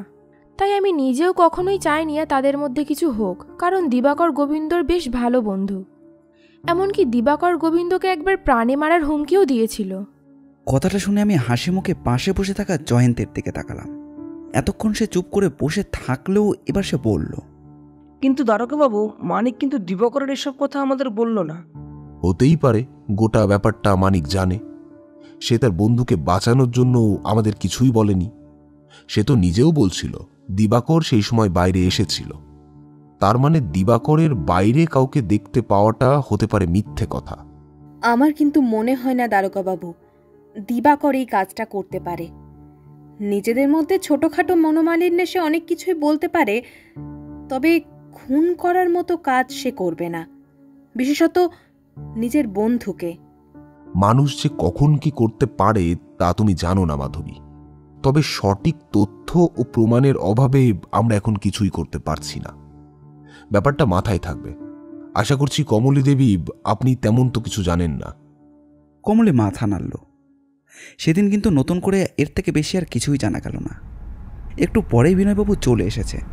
পথে যেতে যেতে আমি আর কিছুই বললাম না। বিনয়বাবু নিজেও কিছু জিজ্ঞাসা করলাম না।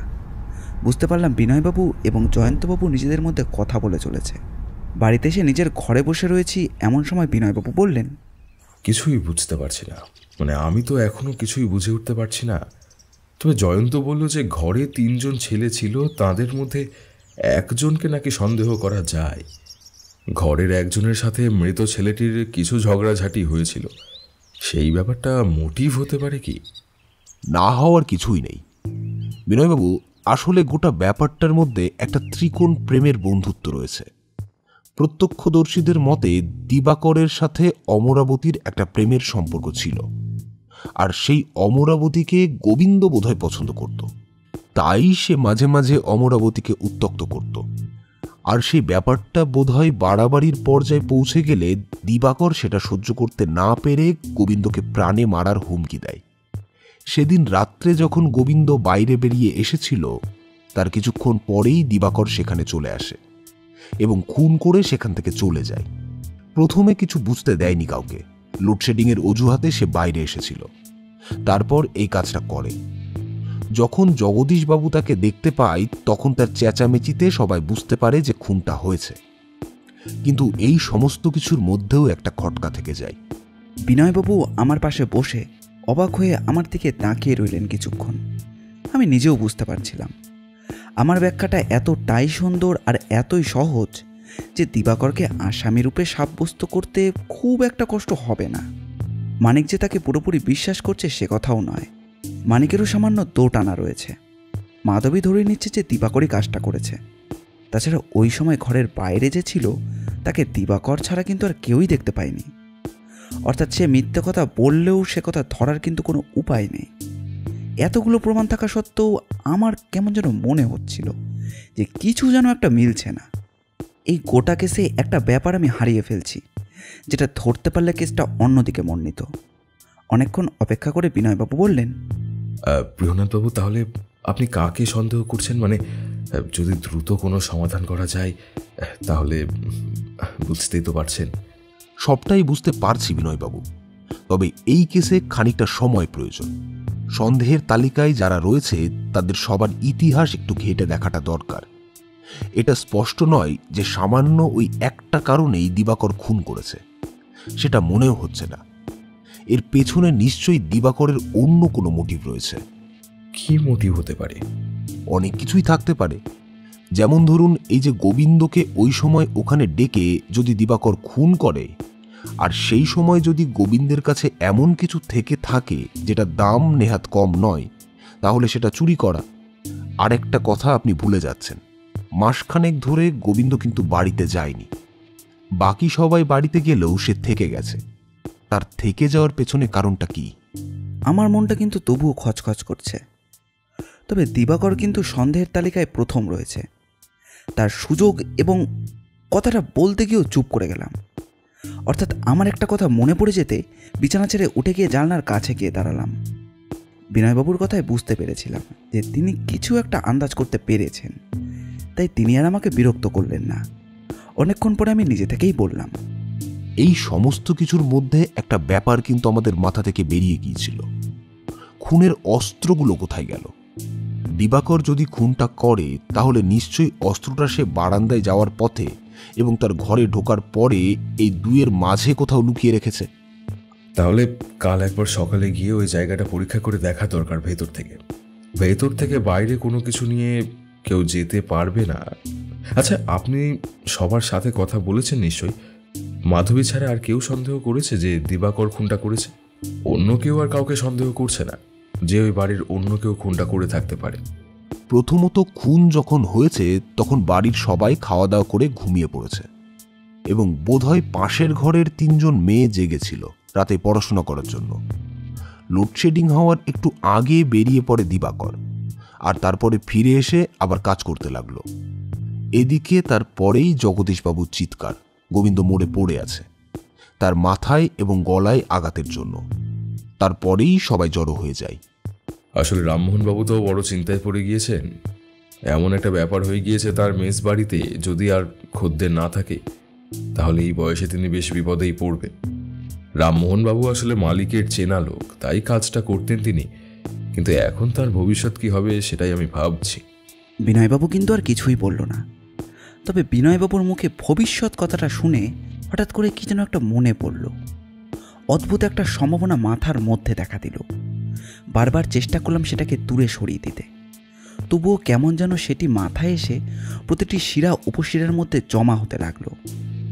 মাঝে মাঝে দেখেছি অদ্ভুত কিছু একটা, মানে যখন সেটার কোনো মানে খুঁজে পাই না তখন হঠাৎ করে একটা রাস্তা নিজে থেকেই উদয় হয় আমার কাছে।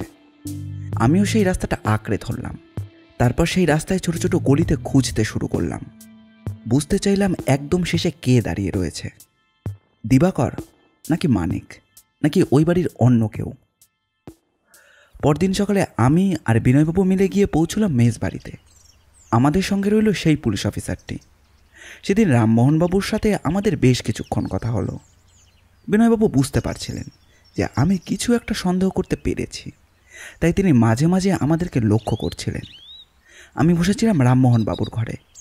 কয়েকটা কথা বলার পরেই আমি জিজ্ঞাসা করলাম, আচ্ছা রামমোহনবাবু, আপনি আমায় একটা কথা বলুন তো, এই যে আপনার মেস বাড়িতে সকলে পুরনো লোক, তাই তো? হাতে গোনা দু একজন ছাড়া বাকি সবাই তো পুরনো লোক, কিন্তু কেন বলুন তো? আচ্ছা, তাদের মধ্যে সবার শেষে এই বাড়িতে কে এসেছে, মানে সর্বশেষ ভাড়াটিয়া কে? নিশিকান্ত বাবুই হলেন সবচেয়ে শেষের লোক। না না, তারপরেও আরও একজন আরেকজন এসেছেন। এখন এই আশেপাশের কোথাও একটা বাড়ি ভাড়ায় ছিলেন, সেখানে সমস্যা হওয়ায় এখানে এসে পড়েছেন। কিছুই তো বোঝা যাচ্ছে না প্রিয়নাথবাবু, গোবিন্দকে খুন কে করলো? আর সেদিন রাতে যদি দিবাকর খুন করে তাহলে অস্ত্রগুলো কোথায় গেল? আপনি কি ভাবছেন বলুন তো? বিনয়বাবুর কথা না শুনে আমি অন্যমনস্কভাবেই বললাম, রামমোহনবাবু, আপনার বাড়িটা বেশ পুরনো। আপনার বাড়ির দেওয়ালগুলো নিশ্চয়ই খুব পুরনো ধাঁচের। এই পাশের দেওয়াল থেকেও পাশের ঘরের কথা শোনা যায়। এমন একটা কথাই শুধু রামমোহনবাবুই নয়, বিনয়বাবু এমনকি জয়ন্ত পর্যন্ত আমার দিকে অবাক হয়ে তাকিয়েছিল। আমি বিছানা ছেড়ে উঠে গেলাম। তারপর রামমোহনবাবুর ঘরের দরজায় একটা দেওয়ালে আস্তে আস্তে ঠোকর দিতে লাগলাম। তারা তিনজন কি ভেবেছিল আমি জানি না, তবে আমি সত্যি সত্যি একটা ব্যাপার ভেবে চলেছিলাম। তাই আমি বললাম, রামমোহনবাবু, আপনি কি জানেন নাকি আমায় অন্য কাউকে ব্যাপারটা জিজ্ঞেস করতে হবে, না হলে আমায় নিজেই পরীক্ষা করে নিতে হবে। ঘরের কথা অন্য ঘরে যায় বলে তো আমার মনে হয় না, তবে পুরনো বাড়ির দেওয়ালে ফাঁক ফোকর থাকতে পারে। অন্য কোনোভাবে যদি কোনো ফাঁক ফোকর তৈরি হয় তখন সব তো যেতেই পারে। আচ্ছা, এই কমলিকে আপনি কত বছর ধরে চেনেন? রামমোহনবাবু একটু অবাক হয়ে বিনয়, চিন্তা করবেন না রামমোহনবাবু, আপনি প্রিয়নাথবাবুর কথার উত্তর দিন। আমার পুরো ভরসা ওনার ওপর রয়েছে। বছর তিনেক মতন হবে তাকে আমি এখানে নিয়ে এসেছি। আসলে তার গ্রামে একটা সমস্যা। এই সমস্যাটার কথাই আমি জানতে চাই রামমোহনবাবু। আমি জানি আপনার আপত্তি রয়েছে, কিন্তু তবুও আমি ব্যাপারটা জানতে চাইছি। কমলিকে আমি এনেছিলাম ওদের গ্রাম থেকে প্রায় কয়েক বছর আগে, তারপর থেকেও এখানেই থাকে।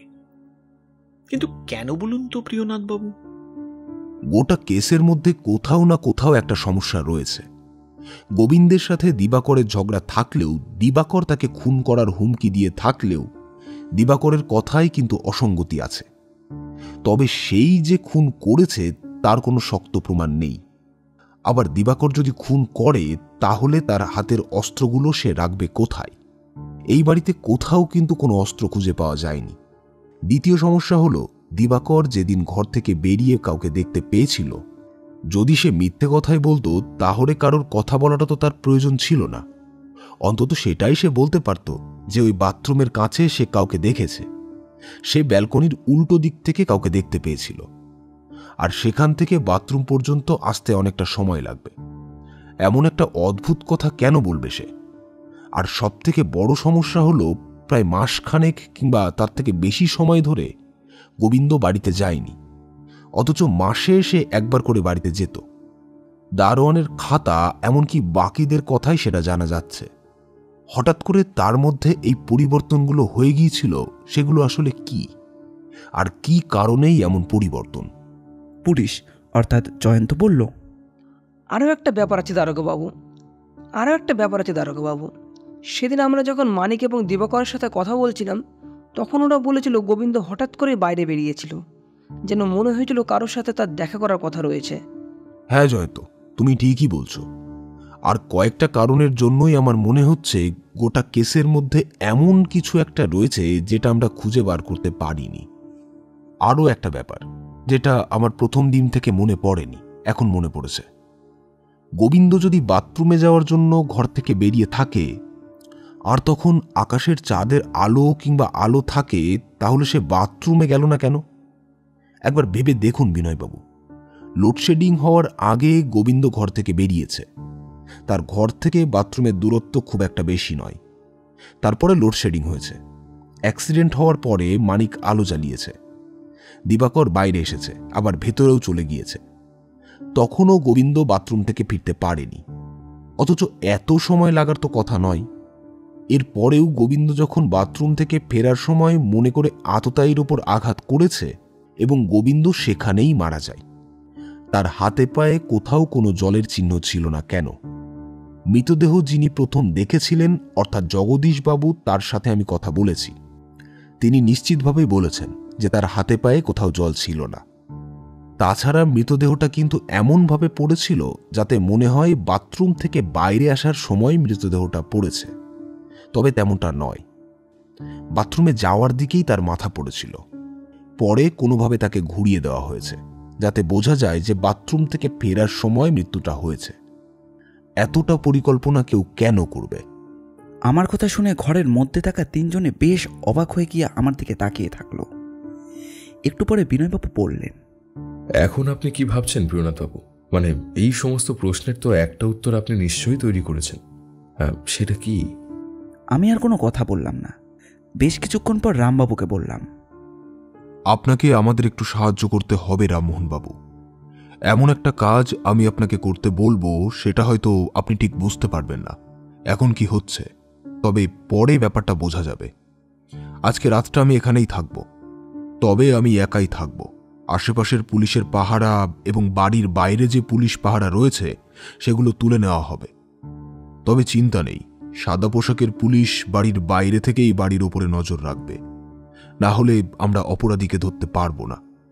আমাদের কাছে কিন্তু আর সত্যিই কোনো অনুমান বা প্রমাণ নেই, ওই একটা অনুমান ছাড়া। খুন হওয়ার পর থেকে তো মেজবাড়ির অনেকেই ভয়ে ভয়ে রয়েছে। মাসের মাঝামাঝি সময় বলে কেউ ঘর ছেড়ে দিতে পারছে না, বুঝলেন? সামনের মাসে যে কি হবে আমি কিছুই বুঝতে পারছি না। আমি সেই চেষ্টাই করব রামমোহনবাবু, ওটা নিয়ে আপনি চিন্তা করবেন না। তবে আপনাকে যে সাহায্যটা করতে হবে সেটাই কিন্তু বড় সাহায্য। আরও একটা কথা, এই ব্যাপারে যেন আমাদের এই ঘরের বাইরে আর কেউ না জানে, এমনকি আপনার ওই সাজানো স্ত্রী কমলি পর্যন্ত না। রামমোহনবাবুর সম্মতি পেয়ে আমরা চারজন মিলে গোটা ব্যাপারটার একটা পরিকল্পনা করে ফেললাম। তারপর ধীরে ধীরে বেরিয়ে এলাম সেই বাড়ির থেকে। বেরোনোর আগে দেখতে পেলাম মানিক দাঁড়িয়ে রয়েছে ব্যালকনিতে। আমাকে দেখে মানিক বলল, কিছু বুঝতে পারলেন দারোগাবাবু? না মানিক, এখনো তেমন কিছু করা যায়নি। তোমার ওই সহপাঠী মেয়েটির শরীর এখন কেমন আছে? এর থেকে ভালো আছে, তবে খুব একটা ভালো না। কেন বলুন তো দারোগাবাবু? ওর শরীর একটু সুস্থ হলে আমায় একবার খবর দিও, কয়েকটা ব্যাপার জানতে পারবো হয়তো। এই যে তোমাদের 6 জনের যে দলটা রয়েছে, মানে তোমরা বিশ্ববিদ্যালয়ে পড়াশোনা করো, তাদের মধ্যে ওই অমরাবতীর সাথে দিবাকরের একটা ভালো সম্পর্ক রয়েছে। তেমনকি ওই যে মেয়েটি অসুস্থ রয়েছে তার অন্য কারোর সাথে। মানে আমি বলতে চাইছি, এমন কোনো ব্যাপার যদি কেউ থাকে তাহলে সেটা বলতে পারো। আমি ওসব ব্যাপারে খুব বেশি একটা জানি না, আমি নিজের মতোই থাকি, এসব ব্যাপারে মাথা ঘামাইও না। তার সঙ্গে গোবিন্দর নাকি একটা পুরোটাই শোনা কথা, শুনেছি ও এখন থাকবেও না, আর বাড়ি ফিরে যাবে। হঠাৎ করে এমন একটা সিদ্ধান্ত নেওয়ার কারণ? মানিক এ বিষয়ে কিছুই বলতে পারল না। ঠোঁট উল্টিয়ে মাথা নাড়িয়ে অসম্মতি জানালো। আর অপেক্ষা না করে বেরিয়ে এলাম। পরদিন সকালে আমরা বসে রয়েছি আবার সেই রামমোহনবাবুর ঘরে। তবে এখন আমাদের ঘরে রয়েছে অনেকেই। রামমোহনবাবু, বিনয়বাবু, জয়ন্ত, দিবাকর, মানিক, অমরাবতী এবং মাধবী, অর্থাৎ অসুস্থ মেয়েটি। তাছাড়া রয়েছে কমলী, জগদীশবাবু আরও অনেকে। আসলে আজ সকালেই সবাইকে এই ঘরে ডাকা হয়েছে। তবে আরও একজনের জন্য আমরা অপেক্ষা করে চলেছি। সে এলেই কথা শুরু হবে। একটু পরেই দরজায় এসে দাঁড়ালেন নিশিকান্তবাবু। রামমোহনবাবু কিছু একটা বলতে চাচ্ছিলেন। তার আগে আমি বললাম, তা নিশিকান্ত বাবু, আপনি একা যাবেন না আপনার সাথে আর কেউ থাকবে? কথাটা শুনে নিশিকান্তবাবুর ঘরের মধ্যে রাখা চেয়ারে বসে আমার দিকে একটা কড়া দৃষ্টিতে তাকালেন। তবে আমি তার দৃষ্টিতে কর্ণপাত না করে সামনের দিকে তাকিয়ে বললাম, আমি জানি আপনারা সবাই ব্যস্ত মানুষ, তবু আপনাদের এখানে ডেকে আনা হয়েছে একটা বিশেষ প্রয়োজনে। আপনারা জানেন আপনাদের এই নিজ বাড়িতে একজন মারা গিয়েছে, তার নাম গোবিন্দ। তার খুনের ব্যাপারে তদন্ত আমি হাতে নিয়েছি। জগদীশ বলল, হ্যাঁ প্রিয়নাথবাবু, আমার যা সাহায্য করার আপনাকে তো তা করেইছি। আপনি কি খুনিকে খুঁজে বার করতে পেরেছেন? অনেকটা বলতে পারেন খুঁজে বার করতে পেরেছি, তবে তার অপরাধের সঠিক কোনো তথ্য এখনো খুঁজে বার করতে পারিনি। আর যেটা পারিনি সেটাই হলো সঠিক মোটিভ। বিনয় বলল, তাহলে আপনি কি বলতে চাইছেন প্রিয়নাথবাবু? মানে সেটা যদি বলেন তাহলে খুবই ভালো হয়। মানে আমরা এখানে সবাই উপস্থিত হয়েছি আসলে খুনি কে সেটাই জানার জন্য। আসল খুনি আমাদের মধ্যে এই ঘরেই উপস্থিত আছে বিনয়বাবু, আর খুনের অস্ত্র রয়েছে এই মেজবাড়িতেই। কাল রাত্রে যদি আমি এখানে না থাকতাম তাহলে গোটা ব্যাপারটা কিছুই জানতে পারতাম না। কাল রাত্রে আমি এখানে থাকার জন্য অনেক কিছুই জানতে পেরেছি। এখন যদি খুনি নিজেই স্বীকার করে তাহলে সেই তিনজন মেয়ে অর্থাৎ অমরাবতী ও মাধবীর সাথে যে মেয়েটি অসুস্থ ছিল তার নাম কাজল ফেলফেলে চোখে আমার দিকে তাকালো। আমি তার দিকে তাকিয়ে হাসি মুখে বললাম, তুমি শুধু শুধু ভয়ে এখান থেকে চলে যেতে চাইছিলে কেন? তুমি চলে গেলে তো আর সমস্ত ব্যাপারটা মিটে যেত না। তুমি ছিলে একমাত্র সাক্ষী, তাই তোমাকে কিন্তু আমরা ছেড়ে দিতাম। নেহাত তোমার সাথে মাধবী আর অমরাবতী ছিল, তাই এই যাত্রায় বেঁচে গেছো। মেয়েটি কোনো কথা না বলে মাথা নিচু করল। ঘরের মধ্যে থাকা সবাই যেন কিরকম অবাক হয়ে গিয়েছিল। আমি বললাম, প্রথম থেকেই শুরু করি তাহলে। প্রথম থেকে শুরু না করলে সকলের বুঝতে সামান্য অসুবিধা হবে। আশা করি কমলী, তোমার বুঝতে খুব একটা অসুবিধা হচ্ছে না। কমলী ঘরের একপাশে দাঁড়িয়েছিল। তার দুই চোখ যেন আগুনের মতো জ্বলছিল। তার মাথার ঘোমটাটা এখন অদৃশ্য হয়ে গেছে, তাই ওর দৃষ্টি বর্ণনা করার মতো নয়। পুলিশি পাহারা আগেই ছিল। দুজন কনস্টেবল এসে দাঁড়ালো দরজার পাশে। নিশিকান্তবাবুর মাথাটা কেমন যেন নিচু হয়ে এলো। তিনি একটু ঝিমিয়ে গেলেন বলেই মনে হলো। এই সমস্যাটার আসল কারণ শুরু হয় অনেকদিন আগেই, যখন কমলী এই বাড়িতে এসেছিল। আসলে রামমোহনবাবু কমলীকে এই বাড়িতে এনেছিলেন বিশেষ একটা কারণে। কমলীর গ্রামে তার বিয়ে ঠিক হয়ে গিয়েছিল বেশ বয়স্ক একটি লোকের সাথে। কমলী সেই বিয়েতে রাজি ছিল না। তার অবশ্য অন্য একটা কারণ ছিল। ওই গ্রামের একজনের সাথে কমলীর একটা সম্পর্ক তৈরি হয়েছিল। অথচ কমলীর পরিবার একটা উঁচু জাতের, আর যে ছেলেটির সাথে তার সম্পর্ক তৈরি হয়েছে তার জাত নিচু। তবে শহরে এই জাতপাতের ব্যাপারটা এখনো অনেকেই বিভেদ করেন, তাই কমলীর পরিবার রাজি হয় না। রামমোহনবাবু বিশেষ কোনো কাজে ঠিক সেই সময় গ্রামে উপস্থিত ছিলেন। কমলী বাধ্য হয়েই তার কাছেই আসে, তাকে শহরে নিয়ে যাওয়ার জন্য। এবার শহরে একজন বিপত্তিক মানুষ ও একটি বিয়ের বয়স সামান্য পেরিয়ে যাওয়া মেয়েকে এভাবে তো আর রেখে দিতে পারেন না। তাই রামমোহনবাবু জানান কমলী তার বিয়ে করা নতুন স্ত্রী। তবে কমলীর ঘর আলাদা এবং রামমোহনবাবুর ঘর আলাদা। কমলী এখানে এসে সবকিছু ভুলে গিয়েছিল। নিজের মতো করেই মেসটা চালনা শুরু করেছিল। রান্নার কাজ, ভাড়াটিয়ার সকলের দেখাশোনা সমস্ত কিছুই সে করতে শুরু করলো। তবে যাই হোক না কেন, সে মেয়ে মানুষ, তাছাড়া তার ভরা যৌবন। বিয়ের বয়স হয়ে গিয়েছে। পৃথিবীর যে আদিম রিপু নারী পুরুষকে মাঝে মাঝেই উত্তক্ত করে ফেলে নিজের অজান্তেই, সেই রূপ কমলীর মধ্যেও রয়েছে। কমলী এই ভাড়াটিয়াদের মধ্যে এমন একজনকে খুঁজতে থাকে যার সাথে সে আবার একটা প্রেমের সম্পর্ক তৈরি করতে পারবে। অথচ ভাড়াটিয়াদের মধ্যে অনেকেই বিবাহিত, তাছাড়া তাদের সবাই নিজের কাজকর্ম নিয়ে ব্যস্ত থাকে। কমলীর চরিত্র কিন্তু খারাপ নয়, সে নেহাত বাধ্য হয়েই ব্যাপারটা করতে চাইল। আশা করছি আপনারা সকলেই বুঝতে পারছেন যে কেন। অপেক্ষা করতে হয় অনেক দিন, আর সেই সময় একটা সুবর্ণ সুযোগ জুটে যায়। সেই সুযোগ হলো নিশিকান্তবাবু। নিশিকান্তবাবু অর্থবান মানুষ, তাছাড়া তিনি তার নিজের ঘরে বেশিরভাগ সময় থাকেন। তিনি থাকেন সুরা আর নিজের মতো গান বাজনা নিয়ে। কমলি হয়তো সময় সুযোগ বুঝে তার কাছে চলে যেত। নিশিকান্তবাবু বোধ হয় একজন গুণমুগ্ধ শ্রোতা কিংবা তার একজন কাছের বন্ধুর মতো মানুষ পাওয়ার সুখে ভেসে গিয়েছিলেন। আসলে নিশিকান্তবাবু গান বাজনা করলেও, সুরাপান করলেও তার সাথে যতটা আমার কথা হয়েছে কিংবা তার ব্যাপারে খোঁজ নিয়েছি, তাতে অন্য কোনো স্বভাবগত চরিত্রের ত্রুটি তার বিশেষ নেই। তিনি একা থাকতেই ভালোবাসেন। আর সেই সুযোগেই নিশিকান্ত আর কমলির মধ্যে একটা সম্পর্ক গড়ে উঠেছিল। কমলি জানত নিশিকান্তবাবুর কাছ থেকে এই কথা কখনো বাইরে যাবে না, তাই আর কেউ জানতে পারবে না। তাই সবার কাছে তার একটা ইমেজ বাড়ির কর্তৃক বজায় থাকবে। আর নিশিকান্ত বাবুর জন্য তার যে প্রয়োজনীয়তা কিংবা চাহিদা, সেটাও পূরণ হবে। সমস্তটা ভালোভাবেই চলছিল। নিশিকান্ত বাবু মেজবাড়ি ছেড়ে কোথাও যেতে চাইছিলেন না। আমার মনে হয় রাতের বেলায় সবাই ঘুমিয়ে পড়লে সেই সময় মাঝে মাঝে কমলি নিজের ঘর ছেড়ে নিশিকান্ত বাবুর ঘরে গিয়ে ঢুকতেন। দেখুন দারোগাবাবু, আপনার কাছে ক্ষমতা আছে বলে আপনি যা ইচ্ছে তাই বলতে পারেন না। আপনি কিন্তু ভুলে যাচ্ছেন, আমি কোনো সাধারণ পাস্তা মানুষের মতো নই। আমি কিন্তু আপনার বিরুদ্ধে মানহানির মামলা করতে পারি। সে আপনি করতেই পারেন, আর এমন অবস্থা আমি এর আগেও দেখেছি। তাতে ভালো লাগলে অনেকেই এমন বানানো মামলা করার চেষ্টা করে। তবে আমার কাছে কিন্তু প্রমাণ রয়েছে। আপনি ভুলে গিয়েছেন আপনার পাশের ঘরে রয়েছেন আর এক ভদ্রলোক। তিনি মাঝে মাঝে ঘরের দেওয়ালে সামান্য ছিদ্রে কান রেখে আপনাদের বাড়ির কথাবার্তা সবই শুনতে পেত। তবে সে নিজেও কিন্তু এসব কাউকে কিছু বলেনি। শুধু শুধু অন্যের ব্যাপারে নাক গুলিয়ে কোনো লাভ নেই এইটা ভেবে। কিন্তু গোবিন্দ যেদিন মারা যায় তার আগের দিন রাত্রে আপনাদের কথা এসে সামান্য কিছুটা শুনতে পেয়েছিল, বাকিটুকু আর শোনার সুযোগ পায়নি। এই সমস্ত কিছুর মধ্যেই একটা ব্যাপার আপনারা সবাই ভুলে গিয়েছিলেন। সেটা হলো, গোবিন্দ যেদিন মারা যায় সেদিন জগদীশবাবুর চিৎকারে সবাই বাইরে বেরিয়ে এসেছিল, অথচ দোতলায় নরহরিবাবু কিন্তু বাইরে বেরিয়ে আসেননি। তিনি বেরিয়েছিলেন অনেক পরে। গোটা ব্যাপারে তিনি সামান্য ভীত হয়েছিলেন এবং ফর্জি নিয়ে পুলিশের সাথে কথা বলে অসুস্থতা দেখিয়ে তিনি বাড়িতে ফিরে যান। আমি একজন পুলিশের লোক তার বাড়িতে পাঠিয়ে দিয়ে তার কাছ থেকে কিছু ব্যাপার এর মধ্যেই জানতে পেরেছি। আর তার থেকে বড় প্রমাণ, আমি নিজের কানে আপনাদের কথাবার্তা কালকে রাত্রে ওই ঘর থেকে শুনেছি।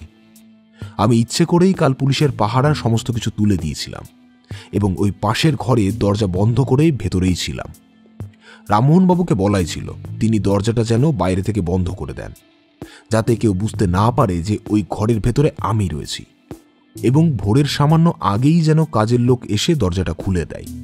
আপনারা যে ব্যাপারটা ধরতে পারেননি তা কাল রাতেই সবাই ঘুমিয়ে পড়লে আমি আপনার ঘরে যাই এবং সেখানে আপনাদের মধ্যে সমস্যা কোথায় আমি শুনতে পেয়েছি। আর আমি এটাও জানি গোবিন্দকে খুন করার অস্ত্রগুলো কোথায় রয়েছে। ইতিমধ্যে আমি পুলিশ পাঠিয়ে দিয়েছি। আর এতক্ষণ ধরে যে জয়ন্ত ছিল এখন সে এখানে নেই। সে কিন্তু কাজটা করতে চলে গেছে।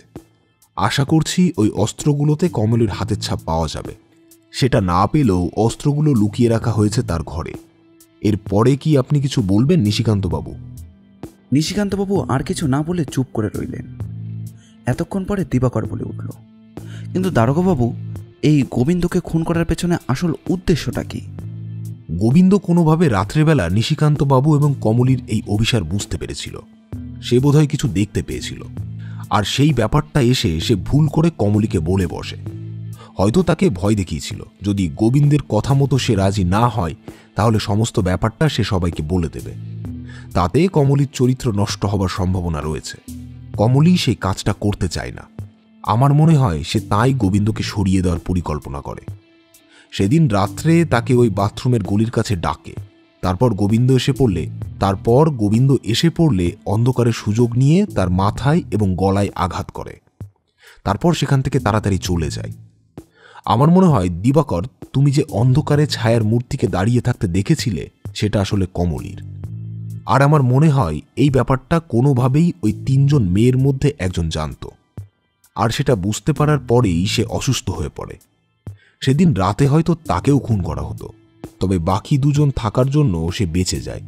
কমলি তাকে চোখে চোখে রেখেছিল। এবার সবটা স্বীকার করতে মনে হয় কোনো আপত্তি নেই, তাই না? কমলি কোনো কথা বলল না, মাথা নিচু করে দাঁড়িয়ে রইল। একটু পরে জয়ন্ত এসে জানালো, আপনি ঠিক যেখানে বলেছিলেন দারোগাবাবু, সেখান থেকে একটা ছুরি আর একটা লোহার ভারী ডান্ডা পাওয়া গেছে। রান্নাঘরের কাছে উনুনের পেছনের দিকে এটা লুকিয়ে রাখা ছিল। আশা করি এগুলো পরীক্ষা করলে কিছু একটা জানা যাবে। তুমি বেরিয়ে পড়ো জয়ন্ত, মহিলা পুলিশ নিয়ে চলে এসো। কমলিকে গ্রেপ্তার করতে হবে। আমার মনে হয় নিশিকান্ত বাবুর এই খুনের মধ্যে কোনো হাত নেই, তবুও খুনির সাথে যখন তার হাত রয়েছে তখন নিশিকান্ত বাবুকেও গ্রেপ্তার করতে হবে, তারপর আদালত যা বুঝবে। নিশিকান্তবাবু আর কিন্তু একটাও কথা বললেন না। তিনি আর যাই হোক না কেন বিচক্ষণ মানুষ। তিনি জানেন গোটা ব্যাপারে কমলির সাথে তিনি যখন জড়িয়ে আছেন তাহলে আদালত পর্যন্ত তাকে যেতেই হবে। তারপর বাকিটা তার অর্থ যদি তাকে বাঁচিয়ে আনতে পারে। সমস্ত ব্যাপারটা একরকম ভালোভাবে সমাধান করে দিয়ে ছেলের দল এবং মেয়ের দলকে ভালো করে বুঝিয়ে দিয়ে এলাম যে বাড়িতে এখন ফিরে না যেতে, তাতে তাদের পড়াশোনার ব্যাঘাত ঘটবে। আর গোবিন্দর সাথে যেটা হয়েছে সেটা একটা অনিচ্ছাকৃত ভুল, কমলি নিজেকে বাঁচানোর একটা ঘৃণ্য প্রচেষ্টা। সে যাই হোক, এমন ভুল তারা যেন আর কখনোই না করে। রামমোহনবাবুর কাছ থেকে বিদায় নিয়ে চলে এলাম বিনয় হালদারের বাড়িতে। সেদিনই আমায় শহর ছেড়ে চলে আসতে হবে।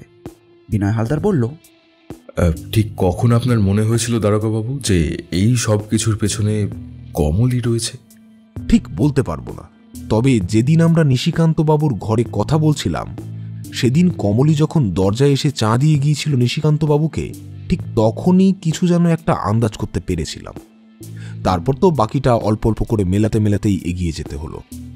আমি তো ভাবতেই পারছি না যে ওরকম হাসি খুশি সুন্দর চেহারার একটি মেয়ে মানুষ এমন একটা কাজ করতে পারে। ওখানেই সমস্যা বিনয়বাবু, আমরা বাইরে থেকে দেখে ভিতরটা যাচাই করতে চাই, কিন্তু মানুষ আসলে সর্বদা দুটো চরিত্র বহন করতে পারে, তার একটা ভেতরের চরিত্র আর একটা বাইরের চরিত্র। আর এই লুকিয়ে রাখার ব্যাপারে যে যত বেশি সক্ষম সে ততই বেশি ভয়ঙ্কর হতে পারে। বিনয়বাবু এগিয়ে এসে আমার সাথে করমর্দন করলেন। তারপর আমি বেরিয়ে পড়লাম। বেশ কয়েকদিন এখানে কাটানো হলো, এবার ফিরে যেতে হবে আবার নতুন কোনো কাজে বা নতুন কোনো কেসের তদন্তের জন্য। আর যে কাজের জন্য এসেছিলাম আসলেই কিন্তু সেটা ভালোভাবে হলো না, সেটার জন্য হয়তো আবারও একদিন এখানেই আসতে হবে। গল্পটি ভালো লাগলে অবশ্যই লাইক করবেন এবং কীরকম লাগলো সেটি কমেন্ট করে জানাবেন। আমরা আপনাদের মধ্যে থেকে একটি কমেন্ট পিন করে দেব। এই রকম গোয়েন্দা গল্প ও অ্যাডভেঞ্চার গল্প আমরা প্রায়ই নিয়ে আসি। আমাদের চ্যানেলটি ঘুরেও আসতে পারেন। আমাদের চ্যানেলটিকে সাবস্ক্রাইব করে আমাদের পাশে থাকবেন। আপনাদের ভালোবাসা একান্ত কাম্য। ধন্যবাদ।